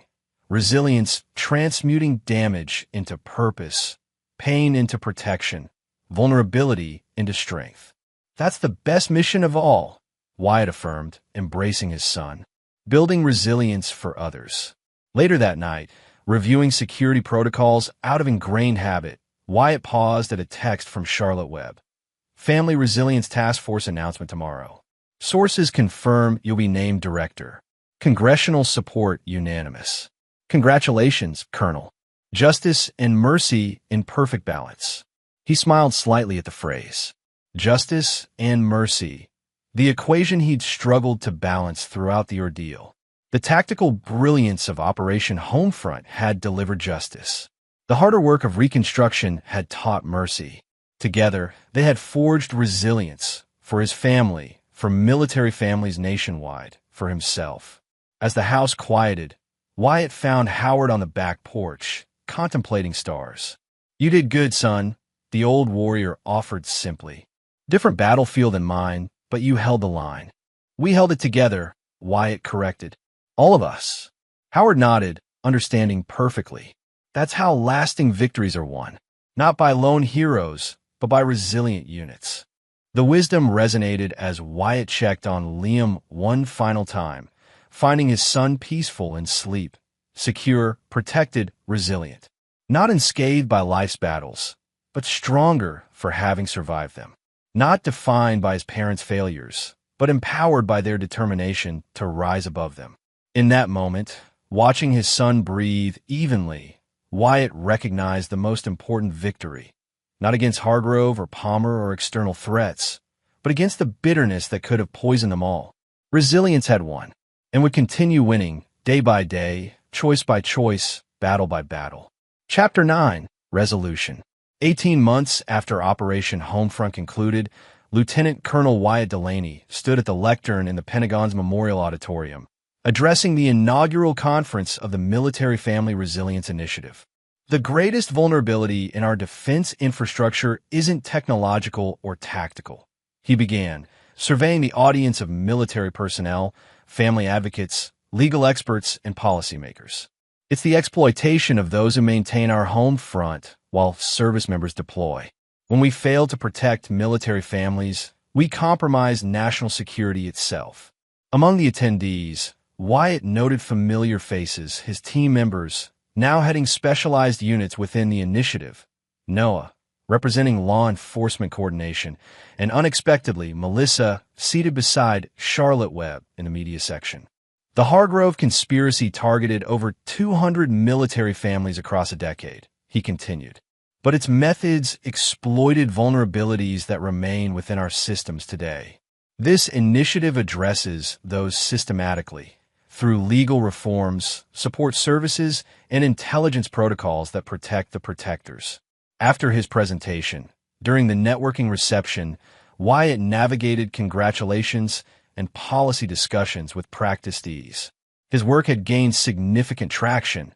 3 congressional committees had advanced protective legislation. Judges nationwide received specialized training on military family cases, and support services had expanded dramatically. Charlotte approached, digital recorder discreetly present. Lieutenant Colonel, care to comment on today's announcement that Victor Hargrove's final appeal was rejected by the Supreme Court? Justice prevailed, but the systems that enabled his operation required more than individual prosecutions. That's why today's conference matters. And personally, closure, Wyatt considered carefully. Not closure, evolution, moving from reaction to prevention. She nodded, understanding before indicating Melissa across the room. Your ex-wife's architectural firm received the contract for the Family Resilience Centers. Connected to her testimony supporting the initiative, connected to her expertise designing environments for healing and security, he corrected firmly. The selection committee was independent. Later, as the reception concluded, Melissa approached directly. Congratulations. The initiative is already changing lives. Thank you. I heard about your firm's selection for the centers. Well deserved. The healing spaces concept resonated with the committee. Environments designed specifically for rebuilding family connections during reintegration. She paused. We're incorporating elements from successful cases, including ours. Ours. How we reconstructed co-parenting from complete destruction. The protocols we developed during the security threats. They become design principles. The observation surprised him. Their journey from betrayal to functional partnership had been necessary for Liam, but hardly seemed exemplary. We had extraordinary circumstances, he noted. Everyone does, in their own way. Her expression turned reflective. The difference is infrastructure supporting recovery rather than enabling exploitation. Before he could respond, Howard and Patricia arrived with Liam, who had attended the conference's youth leadership program. Dad, we designed security systems for military kids. Mine won first place. Liam proudly displayed his certificate. I used concepts from your protocols, but adapted them for children to implement themselves. Pride swelled seeing his son's passionate engagement. Not damaged by past trauma, but motivated by it. That's fantastic, buddy. Future security analyst in training. Actually, Liam corrected seriously. I want to be like both of you. Design safe places like Mom and protect people like you. The simple statement bridged their divided worlds, uniting purpose across differences. Melissa's eyes met Wyatt's briefly, acknowledging the unexpected gift emerging from their painful journey. Later that evening, the family celebrated at Howard and Patricia's home, now a regular gathering place where various custody arrangements faded into extended family connections. Noah and Sandy brought their children.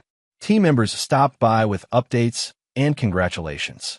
Webb arrived with her military father, whose own experiences had inspired her reporting on family resilience. Amid conversations, Noah pulled Wyatt aside. You've heard about Sullivan? Preston Sullivan, Hardro's attorney arrested for witness tampering and foreign intelligence contacts, have been scheduled for sentencing that week. Not yet. 20 years federal. No parole. The foreign intelligence connections upgraded everything. Justice served. And more coming. His cooperation led to 3 more arrests in the intelligence community.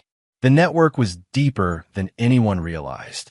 Across the room, Liam enthusiastically explained his security system design to Diana, who listened with genuine interest.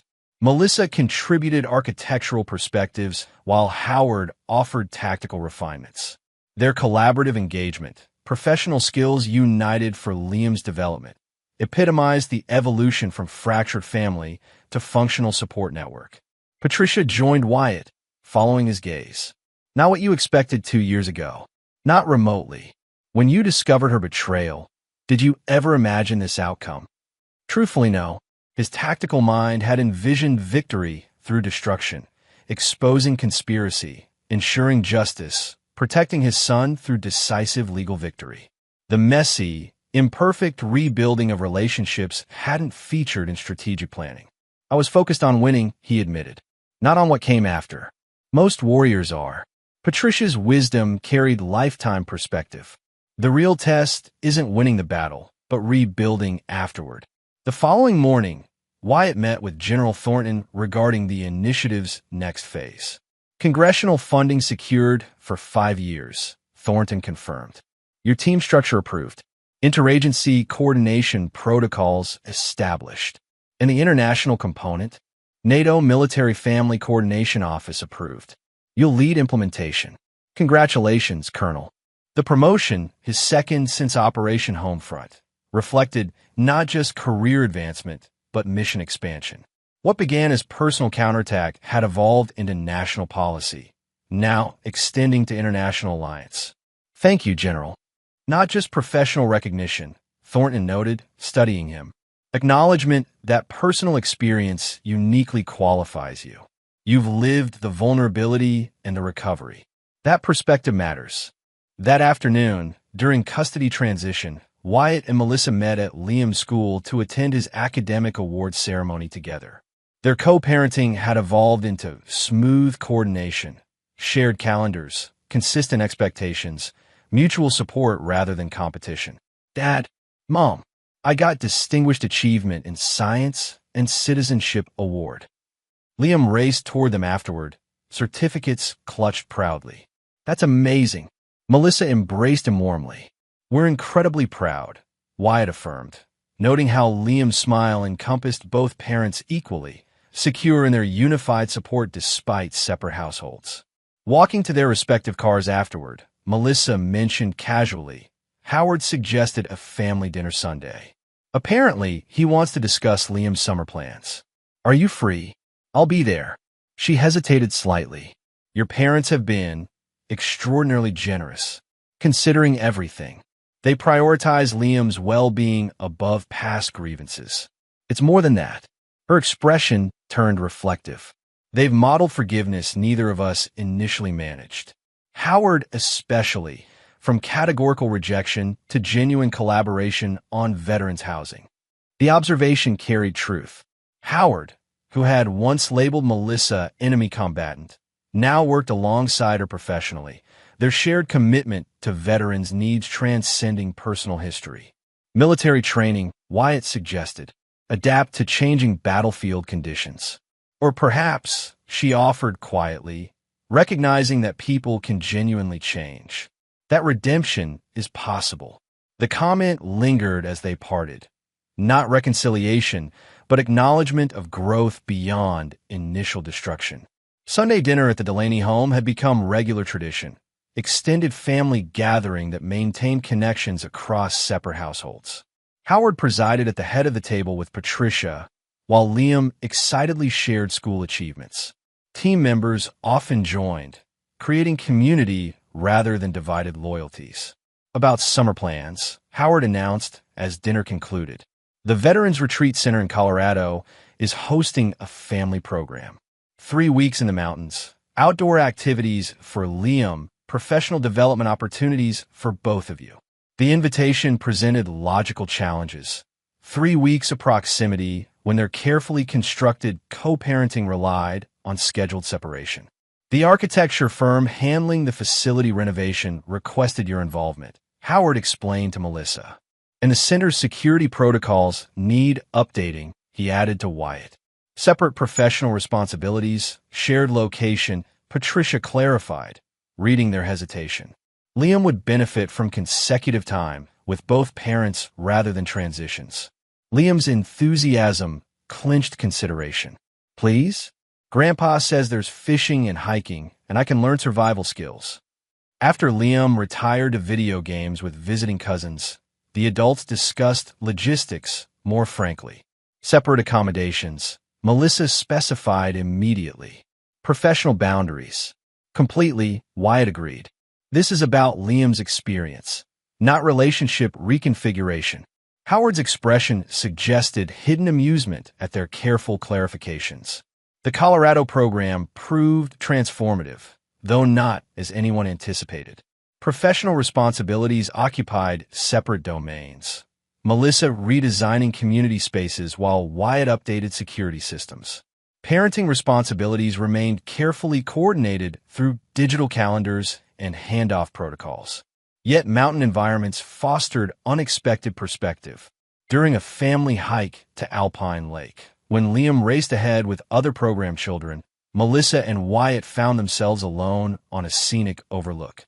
He's thriving, she noted, watching their son fearlessly navigate rocky terrain. Despite everything. Because of everything, perhaps. Wyatt considered the resilience Liam had developed through adversity. He's learned adaptation, security awareness, emotional intelligence beyond his years. Not the childhood we planned. No, but not the disaster it could have been either. The observation hung between them. Acknowledgement of how much worse their fracture might have become without eventual cooperation. How many military families they'd seen destroyed by similar circumstances, without infrastructure supporting recovery. I've been meaning to tell you, Melissa said carefully. I've been offered a position with the Veterans Administration's National Housing Initiative, Director of Adaptive Design. Impressive. You've built substantial expertise. It would mean remaining in Virginia near Liam's school, maintaining our current arrangements. She hesitated. I wanted to confirm that works for you before accepting. Of course. Stability benefits everyone. The conversation marked subtle but significant evolution, professional courtesy, co-parenting coordination, mutual consideration rather than conflict or competition. During their final week in Colorado, unexpected crisis triggered further transformation. While Liam participated in a supervised rafting expedition, flash flooding threatened the children's group. Emergency protocols activated immediately. Wyatt joining the rescue team, while Melissa coordinated communications and family support. Hours of controlled panic followed as rescue operations located children and guides on high ground, establishing extraction routes through rising waters. Liam and his group remained safely positioned, but unreachable until weather conditions improved. In the command center, Melissa maintained remarkable composure, utilizing architectural knowledge of terrain to suggest extraction paths, supporting other parents with calm efficiency, working seamlessly alongside Wyatt in crisis response. When rescue teams finally returned with all children safe, the professional barriers between them momentarily dissolved as they jointly embraced Liam, united in relief, gratitude, shared purpose. You were amazing, Wyatt acknowledged later. The terrain analysis, parent coordination, emergency protocols, military spouse training, she replied with slight smile. Crisis response becomes instinctive. The observation carried new meaning. Recognition that their shared history contained valuable elements alongside the damage. 15 years together had created operational synchronicity evident during emergency. Not foundation for reconciliation, but appreciation for capabilities formed during better times. Returning to Virginia, their co-parenting evolved subtly. Family dinners expanded beyond custody transitions to include regular gatherings with Howard and Patricia. Professional collaboration increased as Melissa's veterans' housing expertise complemented Wyatt's family protection initiatives.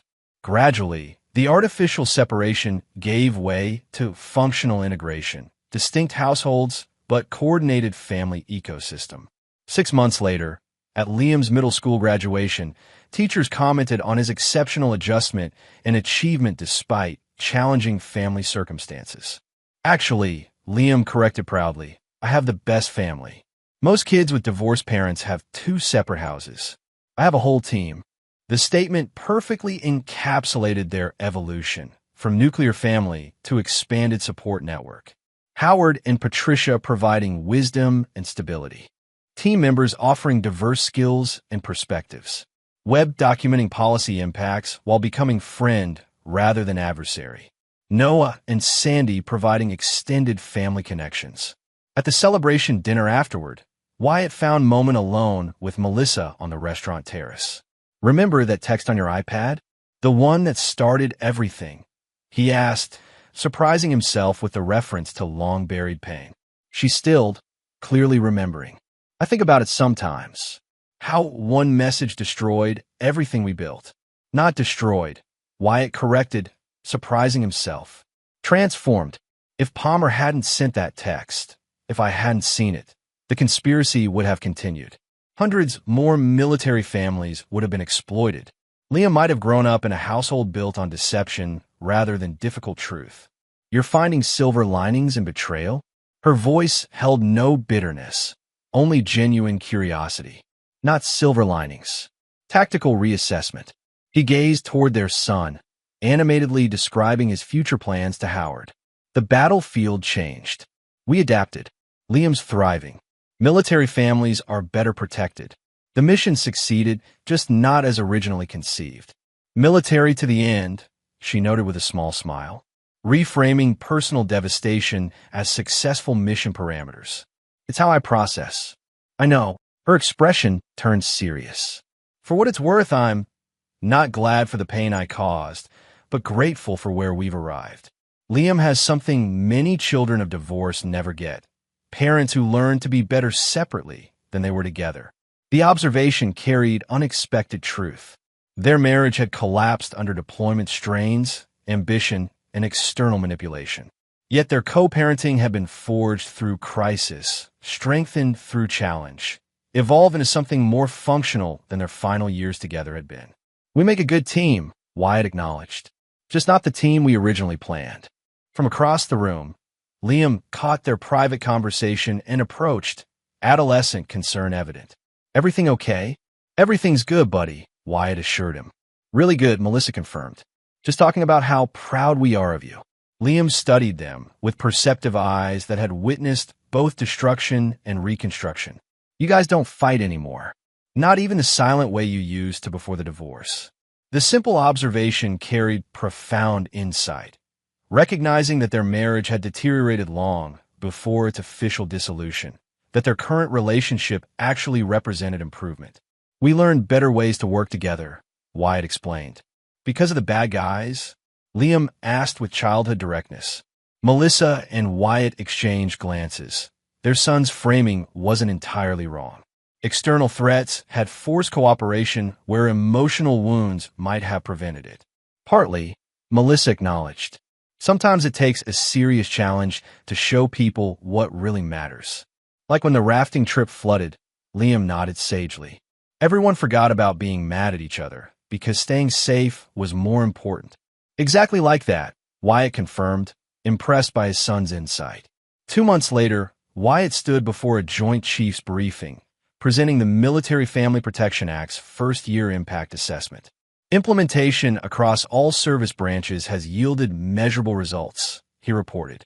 Targeted exploitation of deployed personnel's families has decreased 64%. Legal outcomes in military divorce proceedings now align with civilian statistical norms rather than showing systematic bias. Most significantly, children's welfare metrics show improved stability despite parental deployment. Admiral Catherine Hayes studied the data. Impressive outcomes, Colonel. Recommendations for Phase 2. Expansion to international alliance frameworks. NATO has approved pilot implementation. We've identified similar vulnerabilities across allied forces. After the briefing, General Thornton approached. The Secretary of Defense has requested you personally brief the President on this initiative next month. It's becoming a cornerstone of military family policy. An honor, sir. Well-deserved. From personal crisis to national policy. Remarkable trajectory. The evolution wasn't lost on Wyatt. What began as tactical counterattack against betrayal had transformed into structural reform protecting thousands. Personal pain had catalyzed systemic healing. That weekend, during his custody time, Wyatt took Liam fishing at the same lake where Operation Homefront had begun, where he'd first conducted surveillance on Palmer's boat nearly 3 years earlier. Dad, Liam asked as they cast lines into dawn-lit water, do you ever wish you and Mom had stayed together? The question deserved honest answer. Sometimes I miss what we had in the beginning, Wyatt acknowledged. But I don't wish we'd stayed in what we became. Does that make sense? Liam considered thoughtfully. Like when you outgrow your favorite shoes. You remember them being great, but they wouldn't fit anymore. Exactly like that. Very insightful. Ms. Ramirez says insight comes from processing difficult experiences rather than avoiding them. He referenced his therapist with casual acceptance. She says our family demonstrates healthy adaptation to changing circumstances. Wyatt smiled at the therapeutic terminology coming from his son's mouth. High praise from a professional. She also says it's okay to be sad sometimes about what changed, even while being okay with how things are now. She's right about that too. I was sad for a long time, Liam admitted. Not because you weren't together, but because it felt like everything was broken. Now it doesn't feel broken anymore, just different. The observation perfectly captured their journey, from shattered family to reconstructed support system. Different foundation, different architecture, but solid structure nonetheless. The following week brought Wyatt's formal promotion ceremony. Full colonel rank reflecting his expanded responsibilities, leading international implementation of the family protection protocols. Howard proudly pinned the eagles on his son's shoulders while Patricia, Liam, and unexpectedly, Melissa watched from front row seats. The colonel's unexpected journey from battlefield to home front security represents the adaptability essential to modern military effectiveness, General Thornton noted in his address. His recognition that family stability directly impacts operational readiness has revolutionized our approach to deployment support. Afterward, during the reception, Charlotte Webb approached with her latest article draft, From Personal Crisis to International Policy, the Delaney Doctrine Reshaping Military Family Support. Your review before publication, she offered. Though I should warn you, it's overwhelmingly positive. Hardly objective journalism, Wyatt noted with slight smile. I prefer the term thoroughly researched. 64 military families interviewed about program impact. Plus this. She handed him a letter from a Marine captain recently returned from deployment. His family was targeted by a Palmer Morrison copycat operation. Your protocols identified the pattern before significant damage occurred. The letter detailed gratitude for intervention that had preserved family, finances, and career, tangible evidence that systems built from personal pain now shielded others from similar experience. As the reception concluded, Melissa approached with unexpected news. I've been asked to testify before Congress about architectural design supporting military family resilience. Apparently, my unique perspective as both former military spouse and current VA design director offers valuable insight. Well-deserved recognition, Wyatt acknowledged genuinely. Your veterans' housing innovations have changed thousands of lives, including my own, she added quietly. I never expected to find purpose through making amends, but here we are. The observation carried profound truth. Her path from entitled architect through a fair participant to dedicated veterans advocate represented genuine transformation. Not erasing past actions, but building constructive future from their aftermath. 6 months later, as Liam prepared to begin high school, the extended Delaney Family Support Network gathered for summer barbecue at Howard and Patricia's home. Noah and Sandy brought their children. Team members arrived with updates on international protocol implementation. Webb attended with her military father, whose recovery journey had inspired her continued reporting. Watching Liam coordinate younger children's activities with natural leadership, Wyatt felt unexpected contentment. Not the life he'd planned, the traditional military family with unbroken lineage he'd envisioned passing to his son, but perhaps something more resilient. Liam had witnessed betrayal, but also redemption, had experienced family fracture, but also reconstruction, had learned that systems fail, but can be reformed, had seen that people make devastating mistakes, but can rebuild with sufficient courage and support.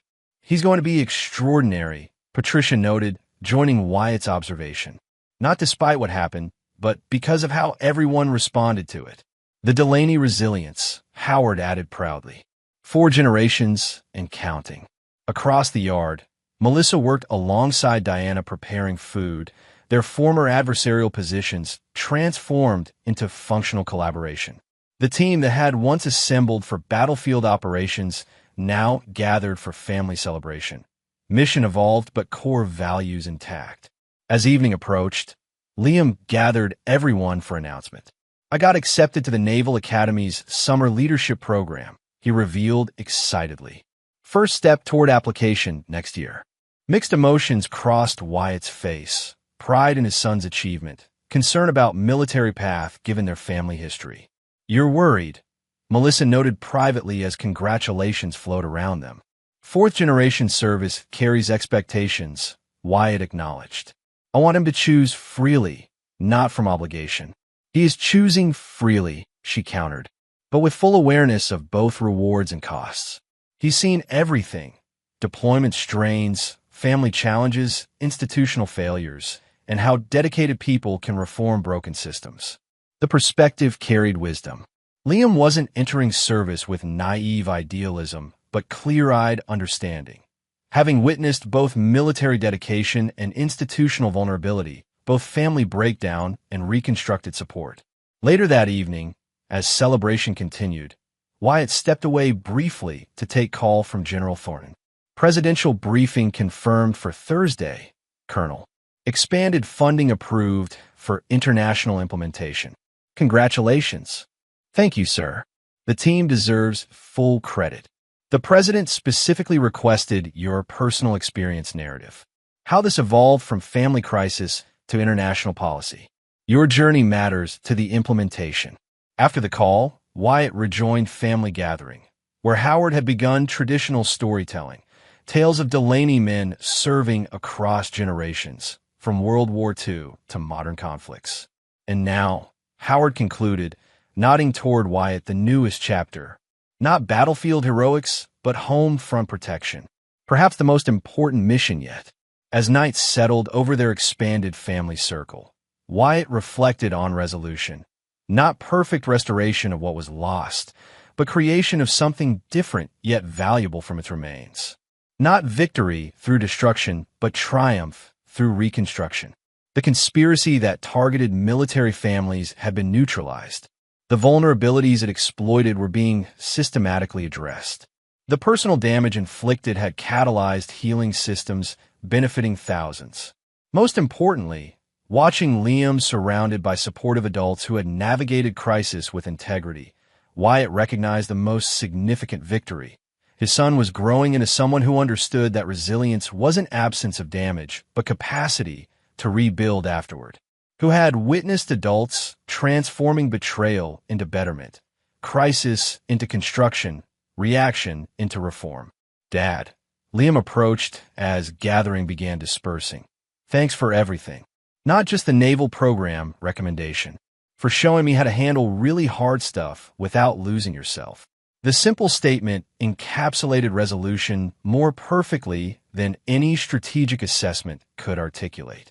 Through the crucible of betrayal, conspiracy, and near destruction, essential values had not only survived but strengthened.